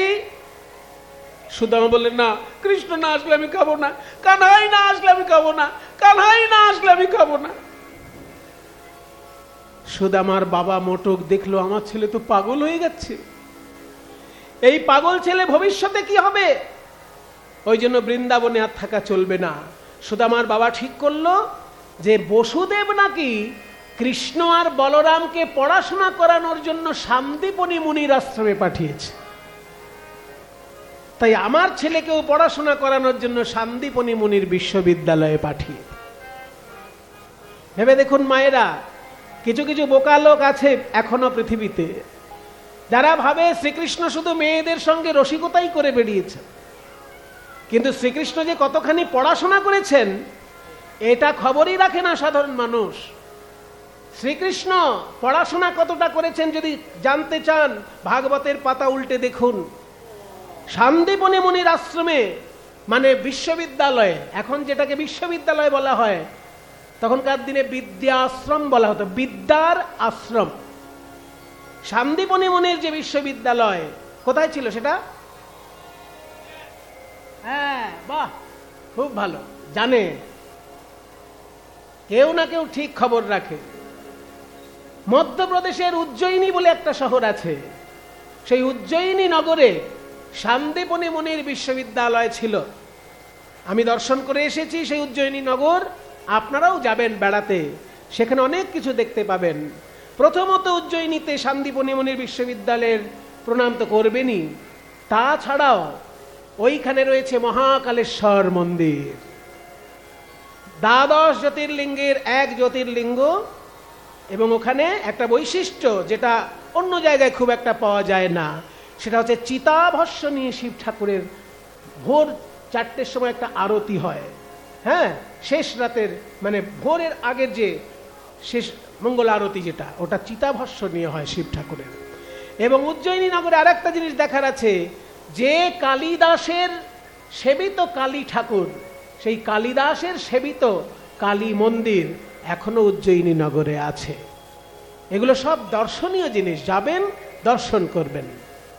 আর একটা জিনিস উজ্জয়িনী নগরে আছে, সেটা হলো বিশ্বের আর কোথাও আছে কিনা জানি না, নবগ্রহের মধ্যে শুধু মঙ্গল গ্রহের একটা মন্দির আছে ওখানে। মঙ্গল, নবগ্রহের মধ্যে মঙ্গল, তার উদ্দেশ্যে নিবেদিত একটা মন্দির ওখানে আছে। যাদের যাদের মঙ্গলের মানে কুদৃষ্টি থাকে তারা ওইখানে গিয়ে মঙ্গলের বিশেষ করে পূজা পার্বণ করেন। এগুলো সব উজ্জয়িনী নগরে দর্শনীয় স্থান, আপনারা কখনো সময় পেলে যাবেন। তখনকার দিনে ভারতবর্ষের মধ্যে শ্রেষ্ঠ বিশ্ববিদ্যালয়ে শান্তিপনি মুনির বিশ্ববিদ্যালয়, সেখানে শ্রীকৃষ্ণ 64 বিদ্যা পড়াশোনা করেছিলেন সেই যুগে। 14 বিদ্যা আর 64 কলা, এতে পরিপূর্ণ জ্ঞান লাভ করেছিলেন শ্রীকৃষ্ণ। 14 বিদ্যা কি কি একটু বলে দিই, এগুলো সবাই জানে না। 14 বিদ্যা কি কি? এখনকার দিনে বিদ্যা মানে মানুষ জানে ইতিহাস, ভূগোল, অঙ্ক, ফিজিক্যাল সায়েন্স, লাইফ সায়েন্স, এইগুলো আমাদের সাবজেক্ট হিসেবে আমরা জানি। কিন্তু ইংরেজরা আসার আগে আমাদের দেশে যে সাহিত্য, যে বৈদিক শিক্ষা ছিল, সেই শিক্ষায় 14 বিদ্যা সবাইকে জানতে হতো। সেই 14 বিদ্যা হচ্ছে অঙ্গানি বেদাশ্চত্বার মীমাংসা ন্যায় বিস্তার ধর্মশাস্ত্রং পুরাণানি বিদ্যা হিতাস 14। অর্থাৎ 4টে বেদ আর 6টি বেদাঙ্গ, এই হলো 10টি শাস্ত্র। 4টি বেদ কি কি সবার মুখস্থ আছে? ঋক, সাম, যজু, অথর্ব, এই 4টে বেদ আর 6টি বেদাঙ্গ। 6টি বেদাঙ্গ কি কি? মানে এইটা খুব মুশকিল ব্যাপার, এইটা বলতে পারবো না। জানি যে 4টে বেদ, 6টি বেদাঙ্গ, কিন্তু এগুলো কি? আসলে যে বইগুলো পড়লে বেদ বুঝতে সুবিধে হয় সেই বইগুলোকে বলে বেদাঙ্গ, বেদের অঙ্গ। কারণ ওইগুলো না পড়লে বেদ বোঝা যায় না। সেই 6টি বই কি কি? 6টি নয়, 6 রকমের বই। বই অনেক, কিন্তু তার প্রকারভেদ 6টি। 6টি প্রকারভেদ কি কি শুনে রাখুন: শিক্ষা, কল্প, নিরুক্ত, ব্যাকরণ, ছন্দ এবং জ্যোতিষ। এই 6টি শাস্ত্রকে বলে বেদাঙ্গ শাস্ত্র। তাহলে 4টি বেদ আর 6টি বেদাঙ্গ, 10টি বিদ্যা হয়ে গেল। এবার মীমাংসা ন্যায় বিস্তর। মীমাংসা দর্শন মানে বেদের 2টি কাণ্ড, একটা হচ্ছে কর্মকাণ্ড, একটা হচ্ছে জ্ঞান কাণ্ড। কর্মকাণ্ডে যাগযজ্ঞের প্রাচুর্য, আর জ্ঞান কাণ্ডে ব্রহ্মজ্ঞানের আলোচনা। এই কর্মকাণ্ডকে বলা হয় পূর্ব মীমাংসা এবং জ্ঞান কাণ্ডকে বলা হয় উত্তর মীমাংসা। তাই পূর্ব অংশকে বলে মীমাংসা দর্শন, উত্তর অংশকে বলে বেদান্ত দর্শন।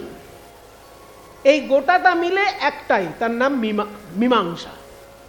পূর্ব মীমাংসা এবং উত্তর মীমাংসা মিলে বেদের জ্ঞান কাণ্ড। তো এই যে কর্মকাণ্ড এবং জ্ঞান কাণ্ড, তাহলে মীমাংসা ন্যায় বিস্তর। ন্যায় বিস্তর মানে ন্যায় দর্শন এবং তার সহযোগী অন্যান্য দর্শন, এবং 18টা পুরাণ এবং ধর্মশাস্ত্র। এই মোট 14টা বিদ্যা তখনকার দিনে শিক্ষার বিষয় ছিল। আর এর সঙ্গে ছিল 64টি কলা। এই যে গান, বাজনা, নাচ, অভিনয়, এগুলো 64টি কলার মধ্যে 4টে কলা: গীতং, বাদ্যং তথা নৃত্যম ত্রয়ম সঙ্গীতম উচ্যতে। সঙ্গীত কাকে বলে? সঙ্গীত মানে শুধু গান নয়, গান জানতে হবে, বাজনা জানতে হবে এবং নাচ জানতে হবে। 3টে যদি কেউ জানে তবে তাকে সঙ্গীতজ্ঞ বলে। নইলে যে গান জানে তাকে শুধু গাইয়ে বলে, যে বাজনা জানে তাকে শুধু বাজিয়ে বলে, সঙ্গীতজ্ঞ বলা হবে না। সঙ্গীতজ্ঞ তাকেই বলা হবে যে 3টেই জানে, গান জানে, বাজনা জানে এবং নাচ জানে। গীতং বাদ্যং তথা নৃত্যম ত্রয়ম সঙ্গীতম উচ্যতে। তারপরে অভিনয়, এটাও একটা শিক্ষা। 64টি কলার মধ্যে 4টি প্রধান কলা: গীত, বাদ্য, নৃত্য, অভিনয়। তো শ্রীকৃষ্ণ 64 কলাও শিখেছিলেন এবং 14 বিদ্যাও গ্রহণ করেছিলেন। এত পড়াশোনা করেছেন শ্রীকৃষ্ণ, শুধু অলিতে গলিতে প্রেম করে বেড়াননি। কাজে কৃষ্ণের চরিত্র পুরোটা না জেনে শ্রীকৃষ্ণ সম্পর্কে উল্টো পাল্টা বক্তব্য রেখে কেউ যেন আপনাদেরকে বিভ্রান্ত করতে না পারে, সেই জন্য আমার এগুলো বলা। শিক্ষার উদ্দেশ্যে সবাই তথায় মিলিলা, ওই শিক্ষার উদ্দেশ্যে সবাই তথায় মিলিলা, শিক্ষার উদ্দেশ্যে সবাই তথায় মিলিলা। আজ বহুদিন পরে কত আনন্দ হইলা, বহুদিন পরে কত আনন্দ হইলা, আজ বহুদিন পরে কত আনন্দ হইলা। কত আনন্দ হইলা, আনন্দ ধরে না, আনন্দ ধরে না, আনন্দ ধরে না, আনন্দ ধরে না, আনন্দ ধরে না, বহুদিন পরে দেখা পেয়ে আনন্দ ধরে না, বহুদিন পরে দেখা পেলে আনন্দ ধরে না, বহুদিন পরে দেখা। সুদামা, সুদামা, কৃষ্ণ সুদামা, কৃষ্ণ এতদিন পর বহুদিন পরে কত আনন্দ হইল, বহুদিন পরে কত আনন্দ হইল, বহুদিন পরে কত আনন্দ হইল। পড়াশোনার মধ্যে খুব মন দিয়ে ডুবে গেল দুইজনে। বলরামও পড়াশোনা করেছেন, তবে শ্রীকৃষ্ণ মতন অতটা বেশি উনি করে উঠতে পারেন। বলরামও পড়াশোনা করেছেন, শ্রীকৃষ্ণ যেমন একদম 14 বিদ্যা আর 64 কলা সমস্তটা অর্জন করেছিলেন শান্তিবনী মণি বিশ্ববিদ্যালয়। শান্তিবনী বলছেন, বাবা তোমরা আজকে আমার কাছে জ্ঞান লাভ করবে, এসো বাবা, তুমি বলরাম, আর এই হলো কৃষ্ণ, আর এই হচ্ছে সুদামা, তো এসো আজকে আমি তোমাদেরকে জ্ঞান বিদ্যা দেবো। তুমি কি বিদ্যা নেবে? তুমি কে? হ্যাঁ কৃষ্ণ, এসো বাবা, তুমি কি বিদ্যা নেবে বলো। আমি হ্যাঁ আমি 64 বিদ্যা শিখতে চাই গুরুদেব। 64 বিদ্যাই শিখবে? হ্যাঁ গুরুদেব, 14 বিদ্যা 64 কলা সব শিখবে? আমি সব শিখতে ইচ্ছা আছে আমার। আমার বিশ্ববিদ্যালয়ে আজ অবধি এমন ছাত্র পাইনি যে সমস্ত বিদ্যাই গ্রহণ করতে পারে। হ্যাঁ গুরুদেব, আমি সকলই বিদ্যা শিখতে চাই। তোমার আত্মবিশ্বাস দেখে আমি গর্ববোধ করছি। হ্যাঁ গুরুদেব, তুমি যদি বিদ্যা গ্রহণ করতে পারো কৃষ্ণ, আমার দিতে কোনো কার্পণ্য থাকবে। আমি গ্রহণ করতে পারবো গুরুদেব। জয় হোক, জয় হোক। বলরাম, তুমি কি শিখতে চাও বাবা? ধনুষ বিদ্যা বলো। ধনুষ, ধনুষ বিদ্যা শিখবে? তোমাকে আমি ধনুর্বিদ্যায় শিক্ষা দেব। তোমার দৃষ্টিটা ঠিক করো আগে।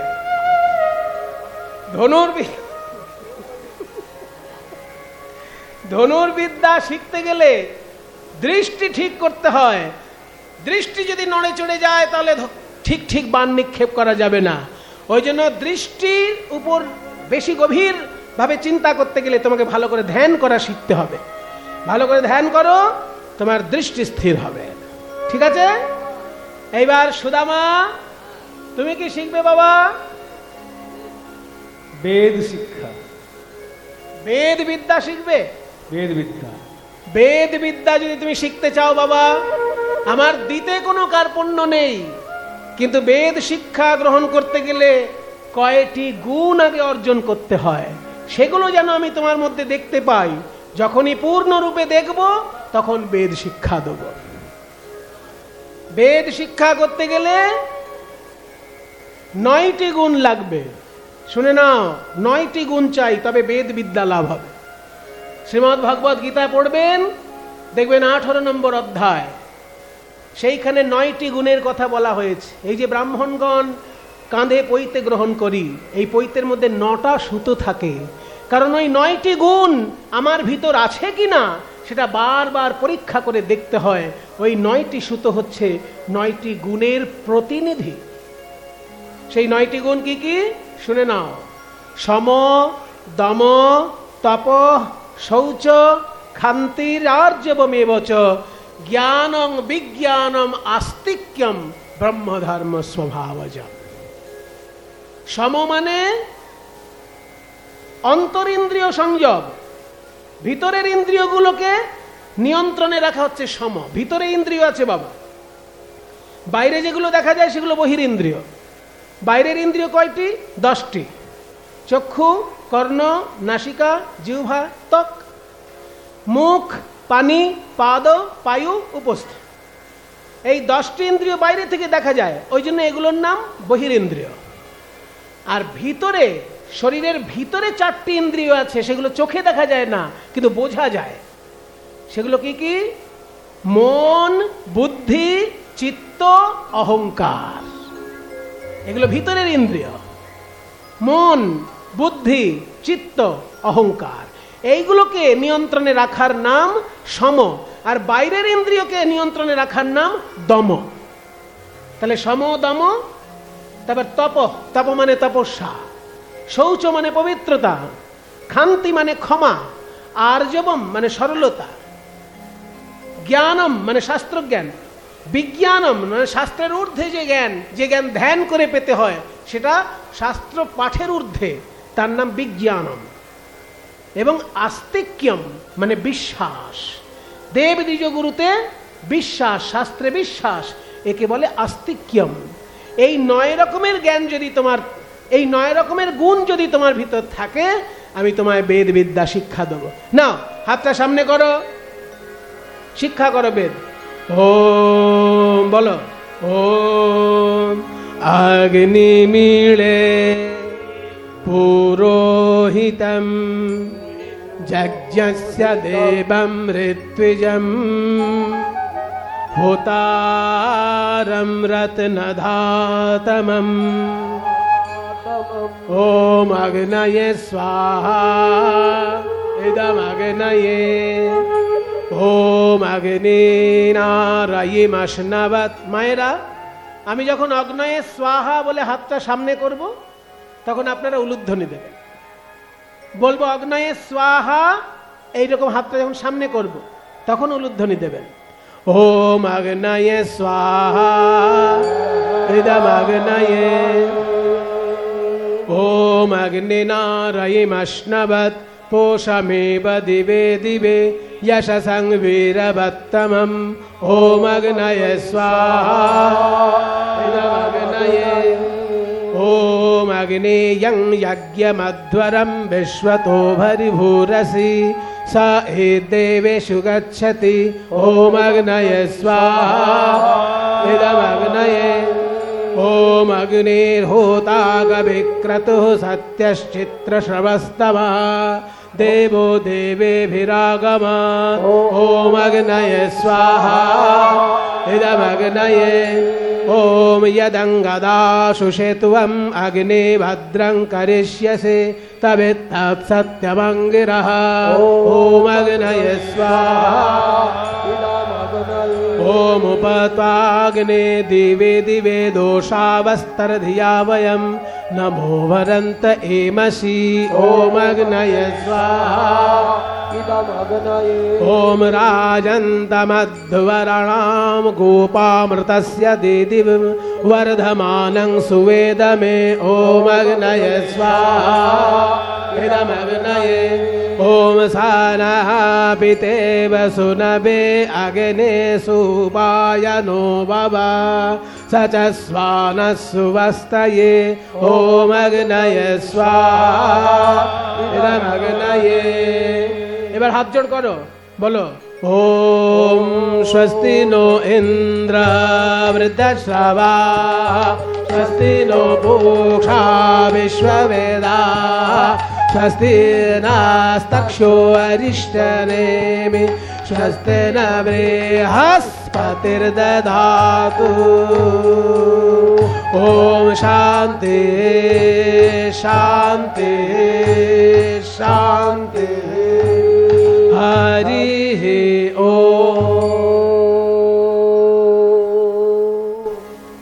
আমি যে মন্ত্রগুলি আপনাদের সামনে পাঠ করলাম, ঋগ্বেদ যদি কারোর বাড়িতে থাকে, ঋগ্বেদের প্রথম পাতাতেই এই মন্ত্রগুলি পাবেন। ঋগ্বেদের এটা প্রথম সূক্ত। সূক্ত মানে আবার মায়েরা ভাববেন না ওই উচ্ছে দিয়ে যে তরকারিটা হয় ওই সূক্ত। ওই সূক্ত বানানো হচ্ছে তালবস্যয় হস্যু কয়তয়। তালবস্যয় হস্যু কয়তয় সুক্ত, ওটা হচ্ছে উচ্ছে। আর কি কি দেন আপনারা জানেন, আমি জানি না সবটা। ওই বিদ্যাটা আমি ঠিক ঠিক শিখতে পারিনি, এটা আমার একটা অভাব রয়ে গেছে জীবনে। সুক্ত খুব সুন্দর রান্না করে দক্ষিণ 24 পরগনার লোক। আমরা তো বিভিন্ন জেলায় ঠাকুরের ইচ্ছায় ঘুরে বেড়াই, কোনো কোনো জেলার এক একটা রান্না এত সুস্বাদু লেগেছে যে সেগুলো আজীবন মনে থাকে। যেমন আলুর দম আর মুড়ি, এটা যদি আপনি হুগলিতে কখনো খেয়ে থাকেন, আপনি সারা পৃথিবীতে ওই টেস্ট আর পাবেন না। চন্দ্রমুখী আলুর দম, এমনি আলু না, জ্যোতি টতি চলবে না, চন্দ্রমুখী চন্দ্রমুখী আলুর দম দিয়ে মুড়ি, এটা হুগলিতে এত সুন্দর করে না, সে বলার কথা না। আবার মেদিনীপুর জেলায় রয়েছে বিছে কলার একটা ঘন্ট, বিছে বীজে বীজ বীজ ভর্তি যে কলাগুলো আছে না, ওই খেতে গেলে কটকট করে লাগবে, এত টেস্ট। মহাপ্রভুর ভোগে ওইখানে বিছে কলা দেবেই। ওই বিছে মানে বিছে কলার যে একটা ঘন্ট মতন করেন মেদিনীপুরে, অপূর্ব তার টেস্ট। তেমনি দক্ষিণ 24 পরগনায় এই শুক্তো এত সুন্দর খেয়েছিলাম, আমার খুব মনে আছে।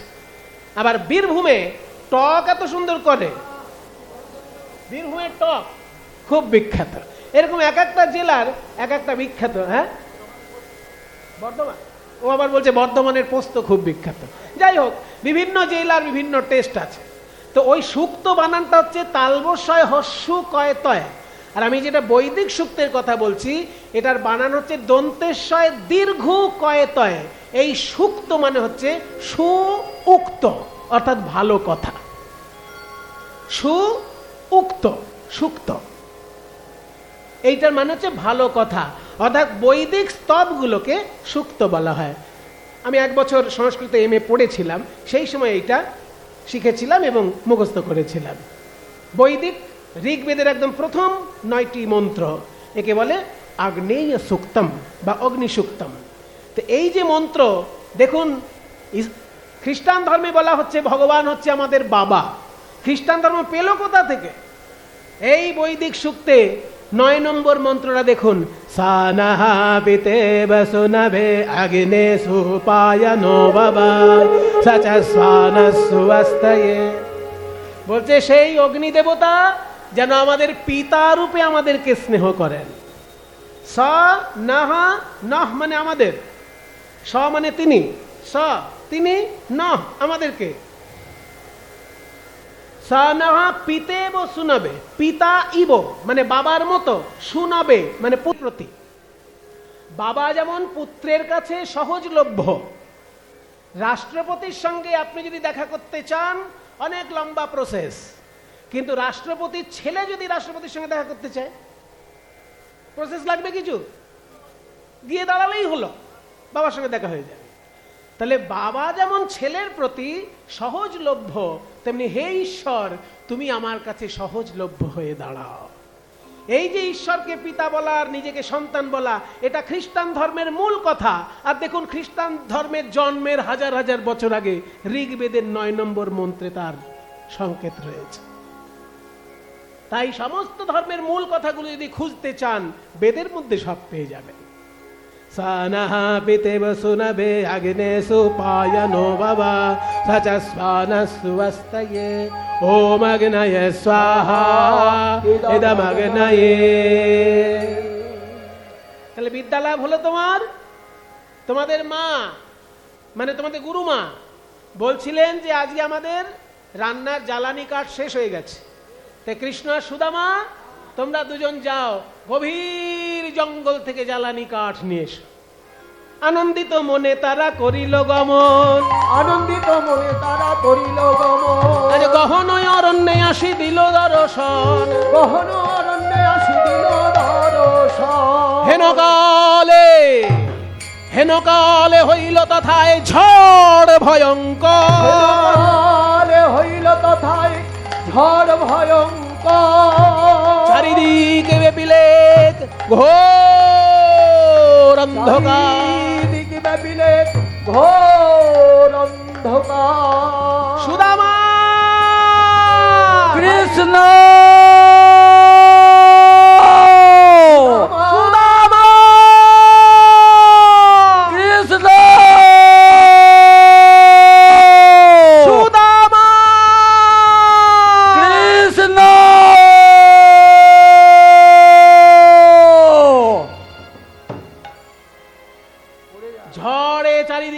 গাছ ভেঙে ভেঙে পড়ছে।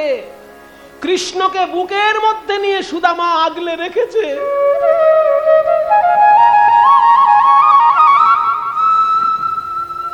উপর থেকে গাছের ডাল পড়ে সুদামার অঙ্গ ক্ষত বিক্ষত, কিন্তু কৃষ্ণের অঙ্গে দাগটি লাগতে দেয়নি।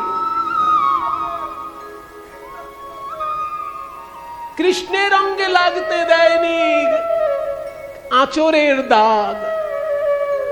ঝড় বৃষ্টি যখন থেমে গেল, কাঠ নিয়ে এলো সান্দীপনী মুনির কাছে। সান্দীপনী মুনি বলছে, কৃষ্ণ, সুদামা, গভীর জঙ্গলে যখন তোমরা গেছিলে, ঝড় এসেছিল, দুই বন্ধুকে ছেড়ে পালাওনি তো? না না।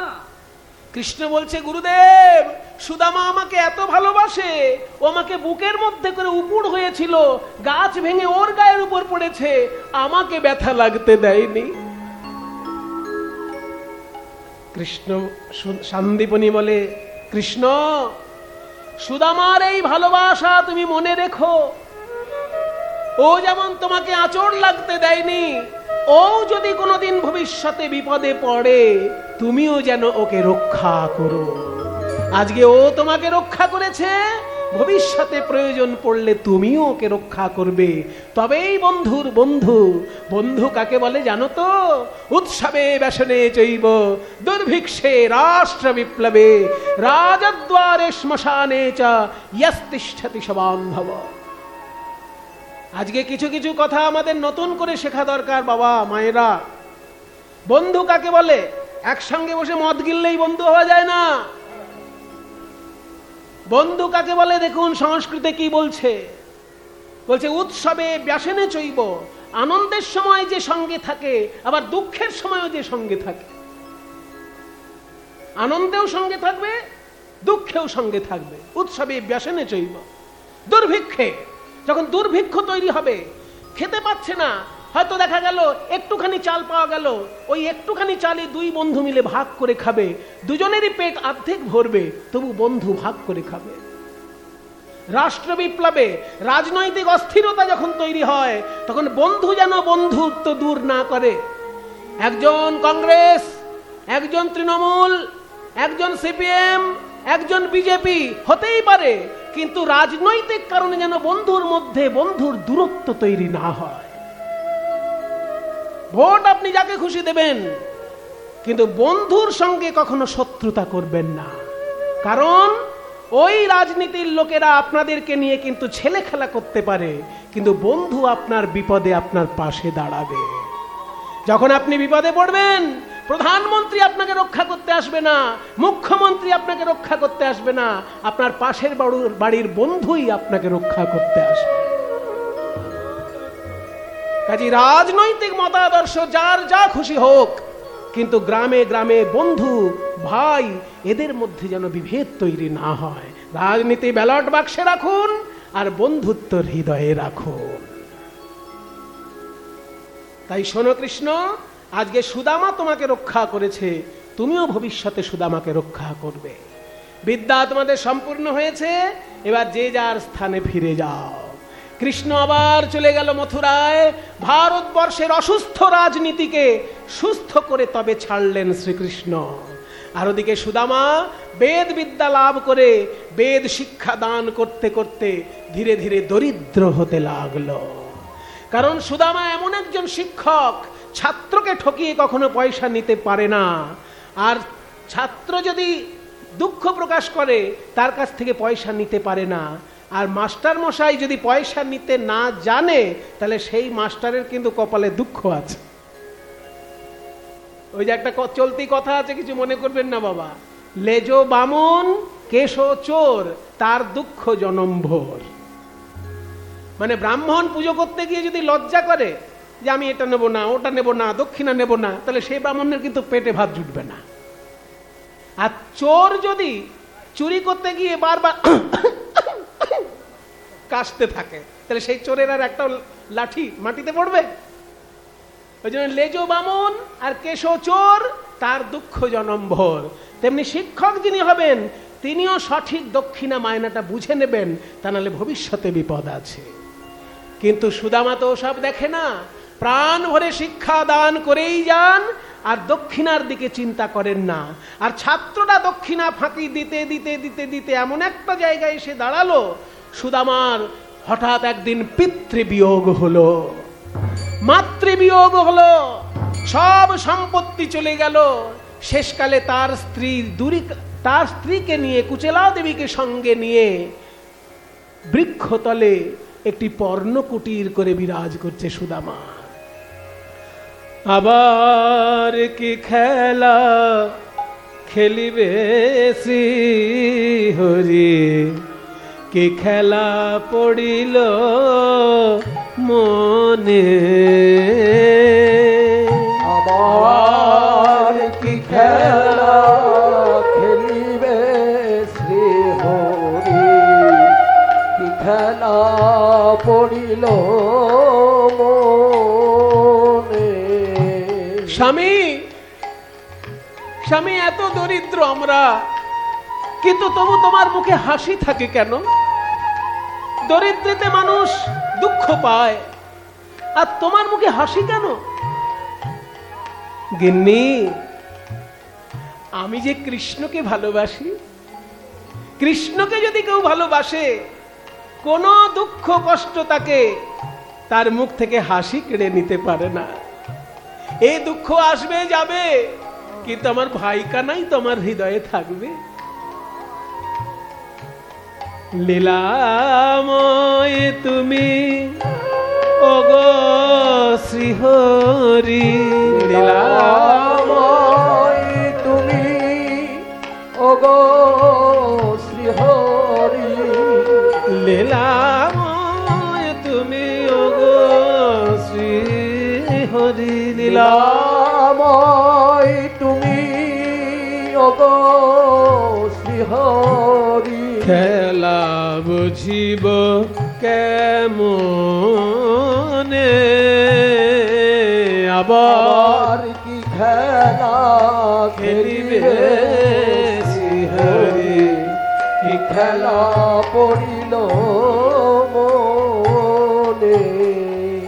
স্বামী, আজকে যে রান্না করার মতো চালটাও নেই ঘরে, বলতে আমার লজ্জা লাগছে, চাল বাড়ন্ত, চাল নেই। সুতা ধরে তুমি নাচাও পুতুল, সুতা ধরে তুমি নাচাও পুতুল, কেউ হাসে কেউ কাঁদিয়া ব্যাকুল।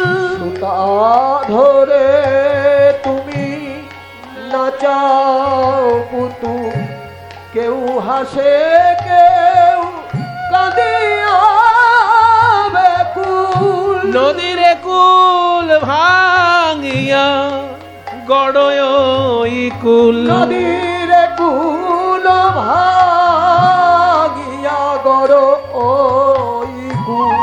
খেলা বুঝিব কেমনে, আবার কি খেলা খেলিবে কি খেলা পড়িল মনে। ভগবান।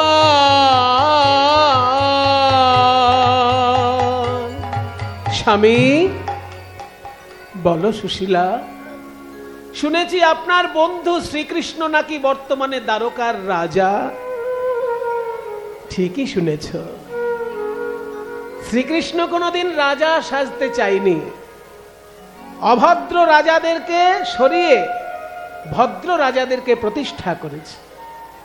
যারা অসভ্য তাদেরকে সরিয়ে সভ্য মানুষকে প্রতিষ্ঠা করেছে। এই হচ্ছে শ্রীকৃষ্ণের রাজনীতির খেলা। নিজে কখনো রাজা হয়নি, তাই সমস্ত রাজনীতি, অসুস্থ রাজনীতিকে যখন সুস্থ করে তুললেন, তখন নিজে বিশ্রাম নেবার জন্য দ্বারকায় গিয়ে বিশ্রামের জন্য একটা ঘর বানিয়েছেন। লোকে বলে দ্বারকার রাজা, আসলে সেটা তার বিশ্রামের একটি ভবন। কারণ কাজ যা করার তিনি দিল্লিতে করে দিয়েছেন। দিল্লির কাছে হস্তিনাপুর, হস্তিনাপুর জায়গাটা দিল্লিরই কাছাকাছি। কাজে কুরুক্ষেত্র, দিল্লি, এই এলাকাটায় শ্রীকৃষ্ণ অসুস্থ রাজনীতিকে সুস্থ করে তবে ছেড়েছেন। যখন দেখলো ঠিক আছে সব, তখন বিশ্রাম নেবার জন্য দ্বারকায় গিয়েছে। এখন কৃষ্ণ দ্বারকার রাজা। তাহলে একবার তোমার বন্ধুর কাছে গিয়ে বলো না, সুশীলা এসব কি বলছো তুমি? আমি আমার বন্ধুকে ভালোবেসেছি, আমি নিজে না খেয়ে বন্ধুকে খাইয়েছি, কোনোদিন তার কাছে আমি হাত পাতিনি, আমি বন্ধুর কাছে হাত পাততে পারবো না। আমি কি বলেছি বন্ধুর কাছে গিয়ে হাত পাততে? আমি শুধু বলতে চেয়েছি যে তুমি কৃষ্ণকে খুব ভালোবাসো, কৃষ্ণকে একবার দেখে এসো, ওকে দেখলে তোমার মনটা আনন্দে ভরে যাবে, এই সব দুঃখ কষ্ট তোমার গায়েই লাগবে না, এইটা আমি বলতে চেয়েছি। ও এই কথা বলছো, তাহলে তোমাকে যেতেই হবে। আমি আমার কানাইয়ের মুখটা অনেক দিন দেখিনি, আমি যাব সুশীলা, কিন্তু এত বছর পর বন্ধুর বাড়ি যাব, কিছু একটা উপহার উপঢৌকন না নিয়ে গেলে হয়? কিন্তু আমার ছেঁড়া কাপড়, ভাঙা ঘর, আমি কৃষ্ণের জন্য উপহার কি নিয়ে যাব? কিছু কেনারও তো ক্ষমতা নেই। যদি এনে দিতে পারো কিছু উপায়,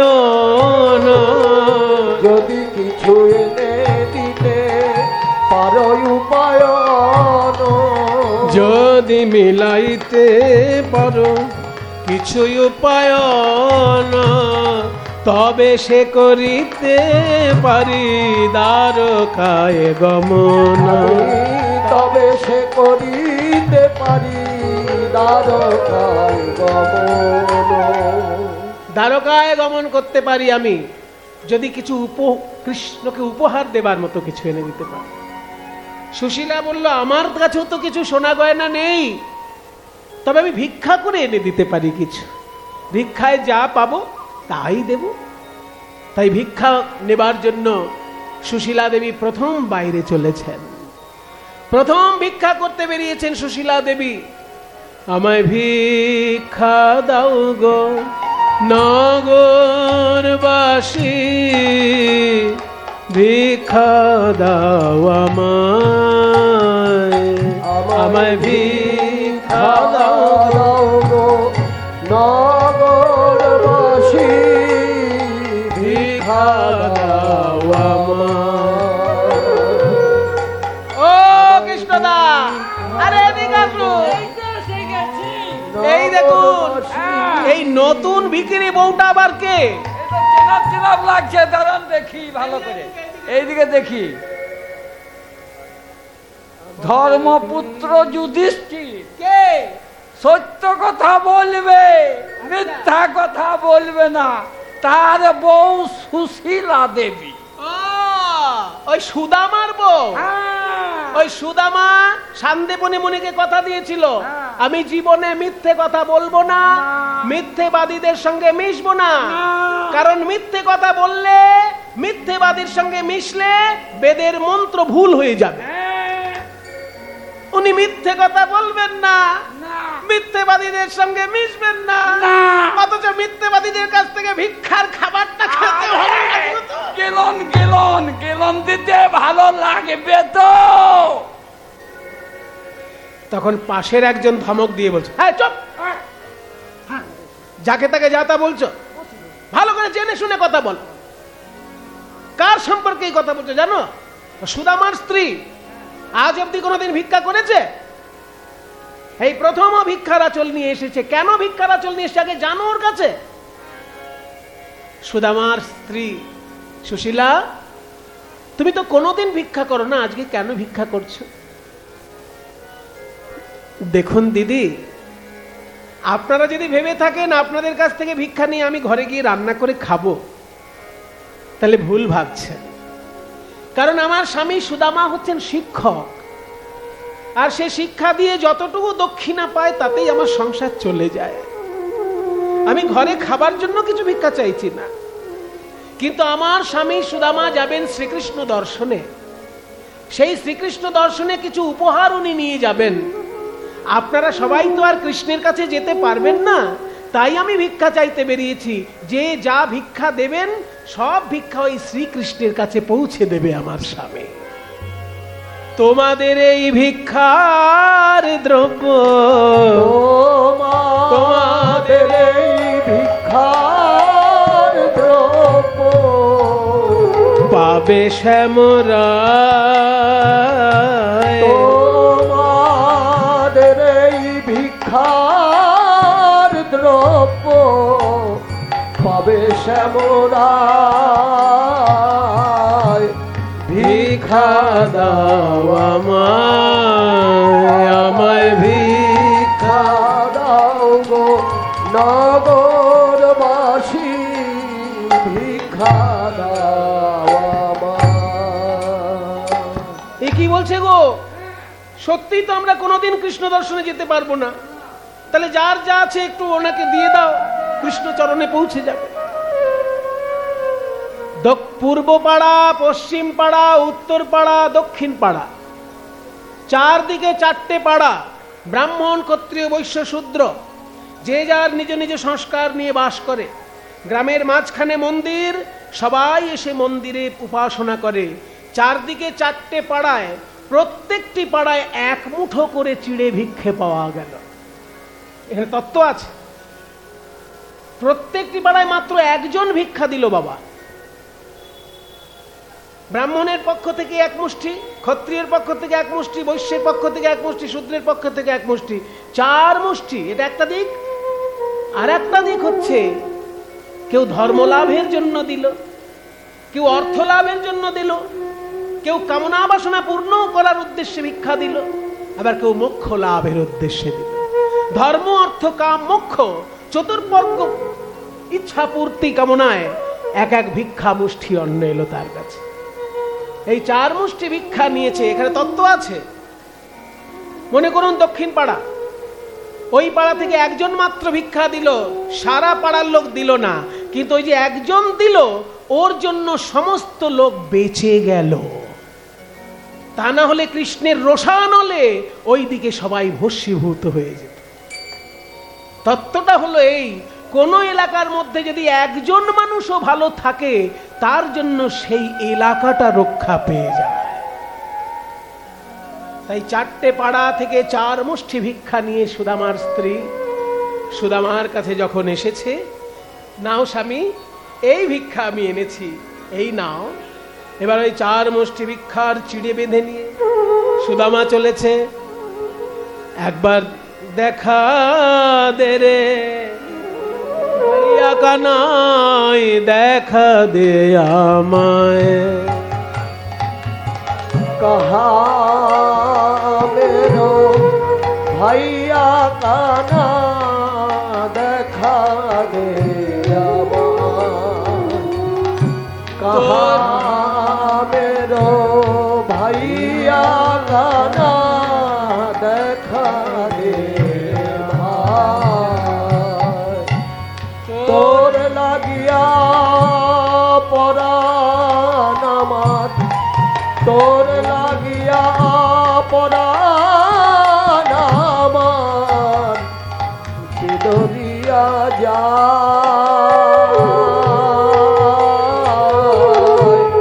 দেখা দে ভাই। কানাই, আমি তোর কাছে কিছু চাইবো না রে, দেখবো রে তোর মুখের হাসি,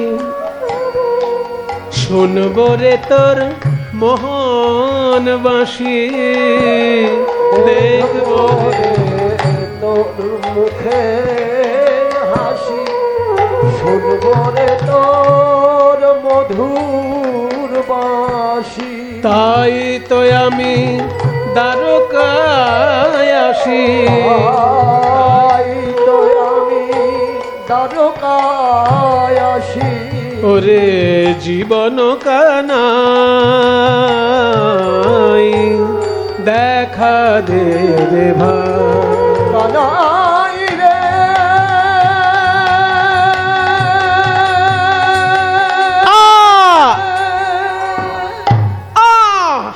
কানাই রে, আমার পায়ে একটা কাঁটা বিঁধেছে। কৃষ্ণ দর্শনে যাচ্ছি, চটি পরে তো যেতে পারবো না, কিন্তু কাঁটা যে বিঁধেছে কই ব্যথা তো লাগলো না, যতটা ব্যথা লাগা উচিত সেরকম তো লাগলো না। কি জানি কানাইয়ের কি ইচ্ছা, আসলে কানাইয়ের কথা ভাবছি বলেই হয়তো এই অবস্থা।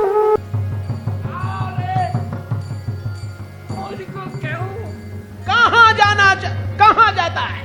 अरे मेरा दोस्त है, मेरा दोस्त को देखने के लिए जाता हूँ। कौन तेरा दोस्त है? अरे कृष्ण, हाँ? कृष्ण। দ্বারকাধিপতি রাজাধিরাজ কৃষ্ণচন্দ্র তোমার বন্ধু? हाँ। अरे हम झूठ नहीं बोलता है, हम शुरू से झूठ नहीं बोलता है। फिर झूठ बोलता है? नहीं, तो श्री कृष्ण हमारा दोस्त है, हमारा दोस्त है, हमारा दोस्त है। এখানে দাঁড়াও, গিয়ে একবার জিজ্ঞাসা করে আসি, যদি শ্রীকৃষ্ণ তোমাকে চিনতে পারেন তবেই বুঝবো তুমি তার বন্ধু। নামটা বলো, हाँ। কি নাম তোমার? सुदामा। হ্যাঁ, अरे सुदामा। এহ, কি একটা নাম সুদামা।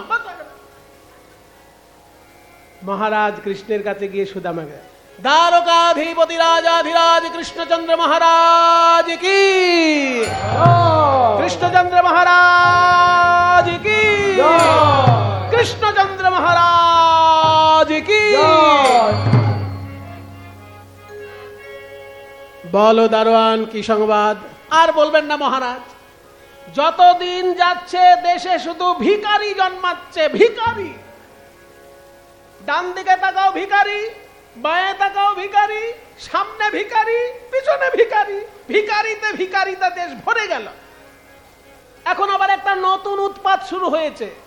একজন ভিখারি এসে বলছে ও নাকি আপনার বন্ধু। চিন্তা করুন, আপনার বন্ধু সেজে ভিক্ষা করছে।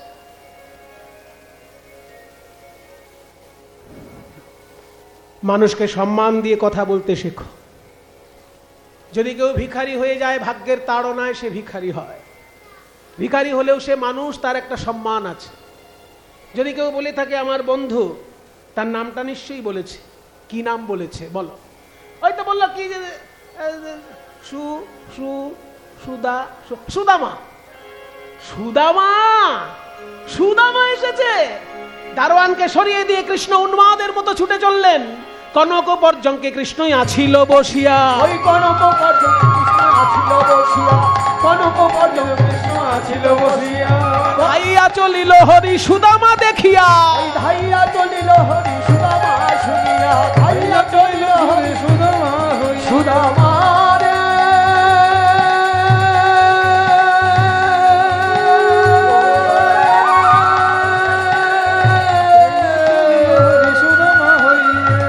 প্রাণের ভাইয়া রে,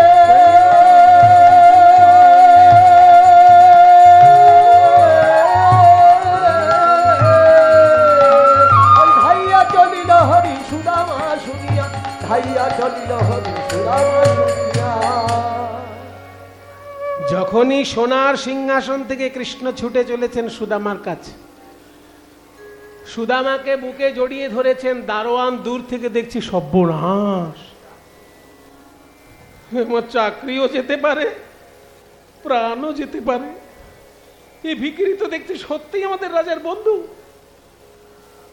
সুদামাকে সঙ্গে নিয়ে কৃষ্ণ চলে এলেন একেবারে প্রাসাদে। যে সোনার সিংহাসনে কৃষ্ণ বসেছিলেন, সেই সোনার সিংহাসনে সুদামাকে বসিয়ে দিলেন। এই কানাই, এটা খুব বাড়াবাড়ি হয়ে যাচ্ছে না। শাস্ত্রে কি বলেছে? অতিথি হয় নারায়ণ। তুই এতদিন আমার বন্ধু ছিলি, আর আজকে তুই আমার অতিথি। কাজে ওই সোনার সিংহাসনে বসার অধিকার আমার নেই। তুই ওখানে বস। কে আছিস? বেদ পাঠী বন্ধু এসেছে আমার। বেদের মন্ত্র যে হৃদয়ে ধারণ করে, সে সাক্ষাৎ ঈশ্বরকে হৃদয়ে ধারণ করে। কাজে ঈশ্বরকে হৃদয়ে ধারণ করে আমার বন্ধু বসেছে সিংহাসনে। আমি তার পা ধুইয়ে দেবো। জল নিয়ে আয়, পবিত্র জল নিয়ে আয় সোনার থালায়। আপনি সহস্তে সুদামার চরণ ধুয়াইল আপনি সহস্তে সুদামা চরণ ধুয়াইল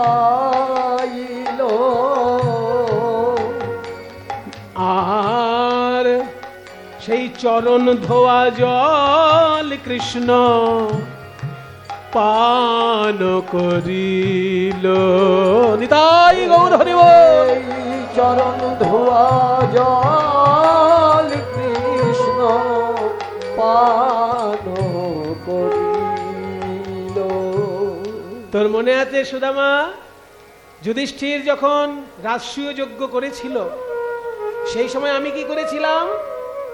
যারা যজ্ঞ করার জন্য এসেছিলেন সেই ব্রাহ্মণগণের পা ধোয়ানোর দায়িত্ব আমি নিয়েছিলাম। কাজী বেদের মন্ত্র যে বলে, বেদের মন্ত্র যে হৃদয়ে ধরে, সেই ঈশ্বরকে হৃদয়ে ধরে। তার চরণ ধোয়ানো বড় পুণ্যের কাজ। আমি তোর পাদদাক পানও করছি। কানাই, এটা খুব বড় বাড়াবাড়ি হয়ে যাচ্ছে। কানাই, তুই আমার বন্ধু। ঠিক আছে, ঠিক আছে, এবার চল একটু বিশ্রাম নিবি, চল।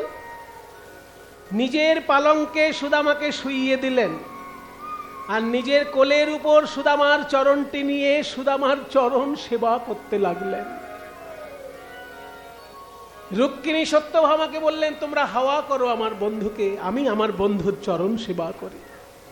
হঠাৎ সুদামা খেয়াল করলো শ্রীকৃষ্ণের পায়ের তলায় যেন একটা রক্তের দাগ। একিরে কানাই, তোর পায়ের তলায় রক্তের দাগ কেন? সত্যভামা রুক্মিণী বলছে, আর বলবেন না আপনার বন্ধুর কথা। এই রাজপ্রাসাদে কোথাও ধুলোবালি থাকে না, আর একদিনকে হঠাৎ উনি বলছেন আমার পায়ে কাঁটা বিঁধেছে, পায়ে কাঁটা বিঁধেছে, এই বলে আমাদের কাছে চলে এলেন। ওই কাঁটা বিঁধেছিল, সেই পায়ের দাগ আপনি দেখছেন। রাজপ্রাসাদে কোথাও কাঁটা নেই, আর তোর পায়ে কাঁটা বিঁধলো কি করে? তাহলে কানাই, আমার যে পায়ে কাঁটা বিঁধেছিল সেই কাঁটাটাই কি তোর পায়ে বিঁধেছে? সুদামা, তুই একদিন আমাকে রক্ষা করেছিলিস, তাই তোর সমস্ত কিছু রক্ষা করার দায়িত্ব যে আমার। তোর পায়ে কাঁটা বিঁধলেও সে কাঁটা আমারই পায়ে বিঁধেছে রে। কানাই, আর কত ঋণী করবি আমাকে? সুদামা, সেই পুরনো দিনের কথাগুলো একবার মনে কর।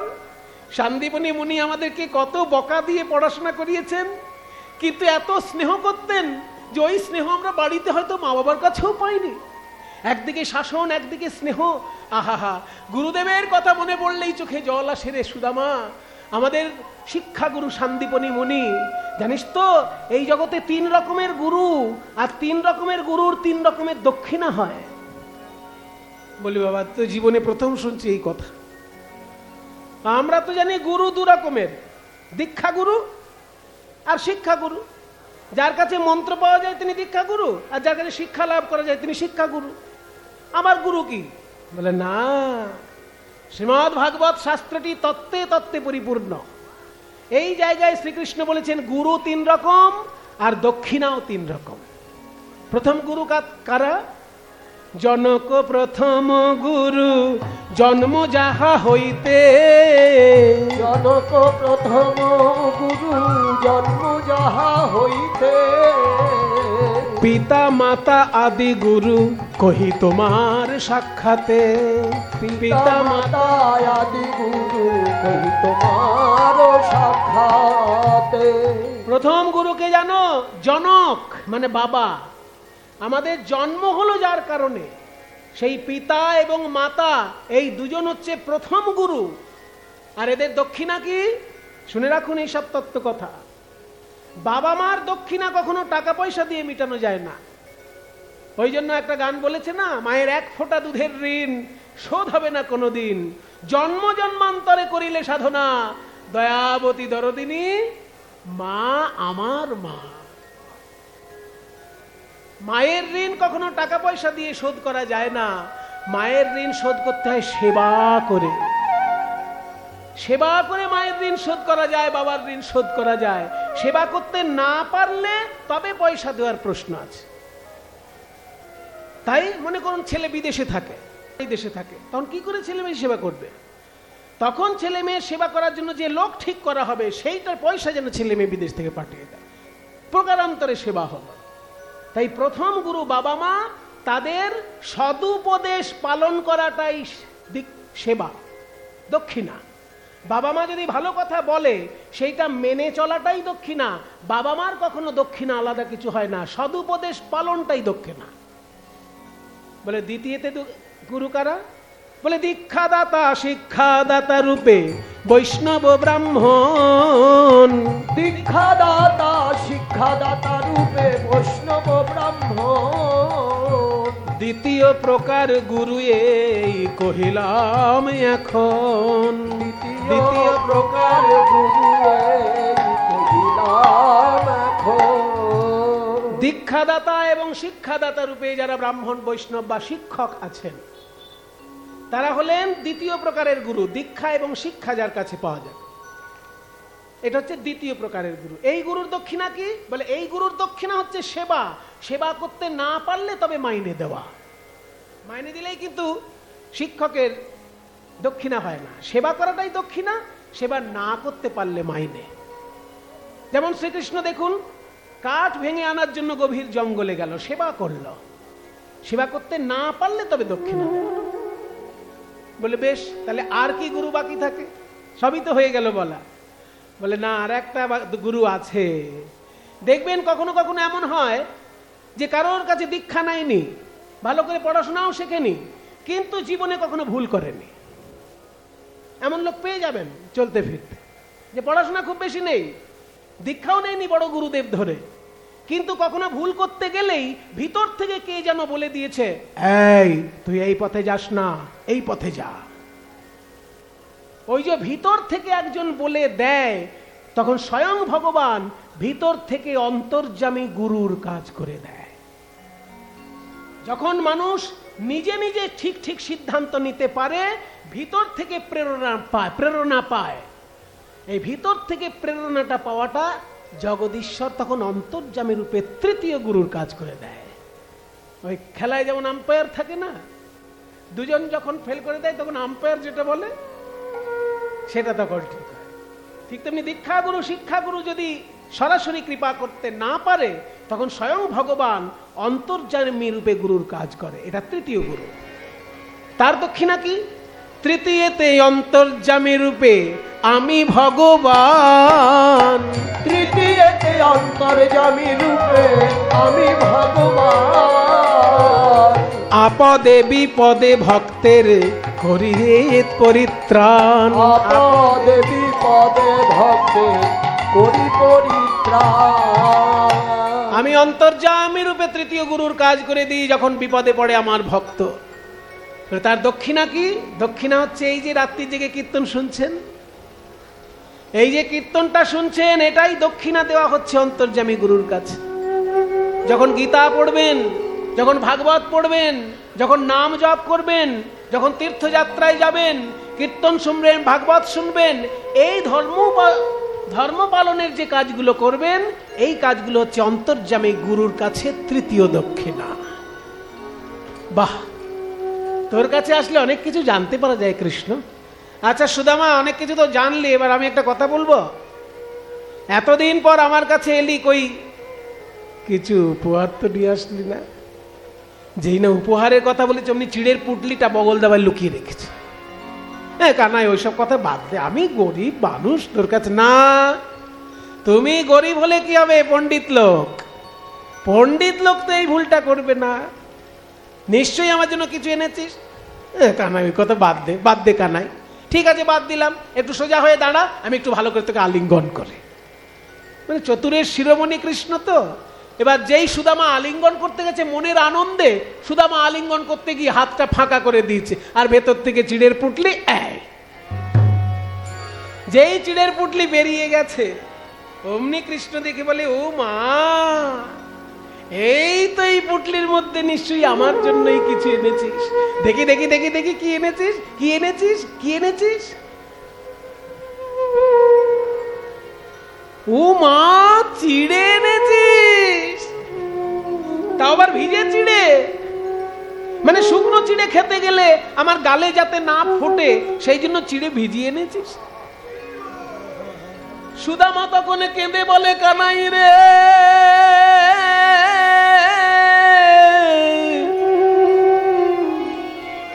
আমি তো অত ভেবে চিনতে চিড়ে আনি নাই। আমার স্ত্রী 4 দ্বারে ভিক্ষা করে 4 মুঠো চিড়ে পেয়েছে। সেই চিড়ে যখন আমার কাছে এনে দিল, তখন আমি ভাবলাম যে কানাইয়ের মুখে ছানা, মাখন, ক্ষীর, সন্দেশ দিতে আমার হাত কাঁপতো, সেই কানাইয়ের মুখে এই ভিক্ষা করা চিড়ে কেমন করে দেব, এই ভাবতে ভাবতে আমার চোখের জলে চিড়ে ভিজে গিয়েছে। আমার চোখের জলে চিড়ে ভিজে গিয়েছে। চোখের জলে চিড়ে ভিজে গিয়েছে। আমার চোখের জলে চিড়ে ভিজে গিয়েছে। আমি কেমন করে দেব দনে চোখের জলে চিড়ে ভিজে গিয়েছে। কানাই রে, পিতাই গৌর হরি বল, গৌর হরি বল।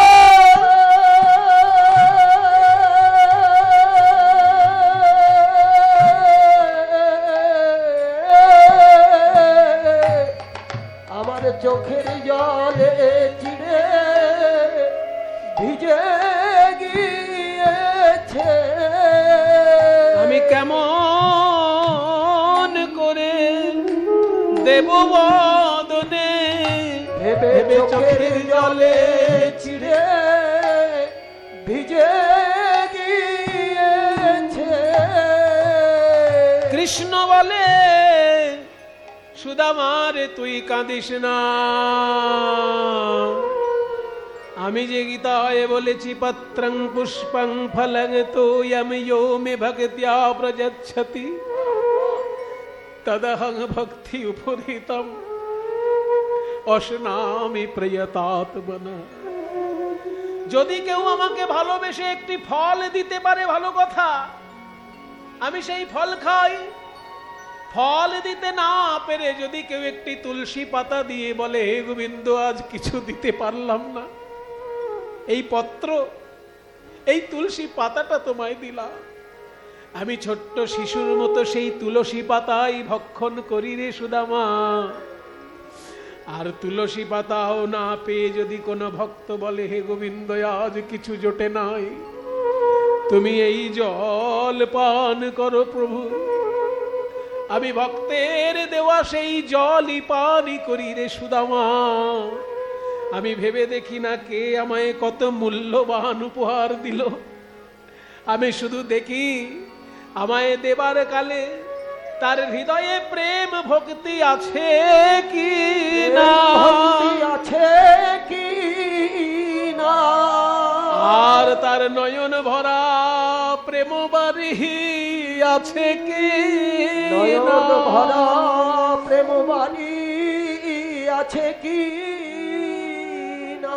আমার তো যুগে যুগে এই তো স্বভাব, আমার যুগে যুগে এই তো স্বভাব। আমি ভক্তের প্রেমের ডোরে ডোরে বাঁধা পড়ি যুগে যুগে এই তো স্বভাব।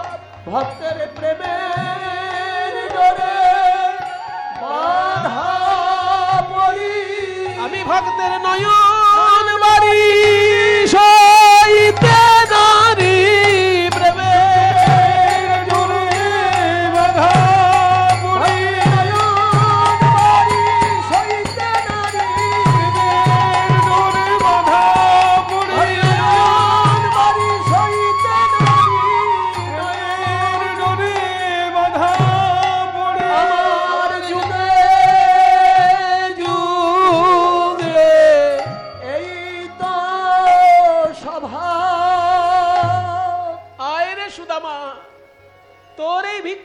চিড়ে আমি খাচ্ছি দেখ।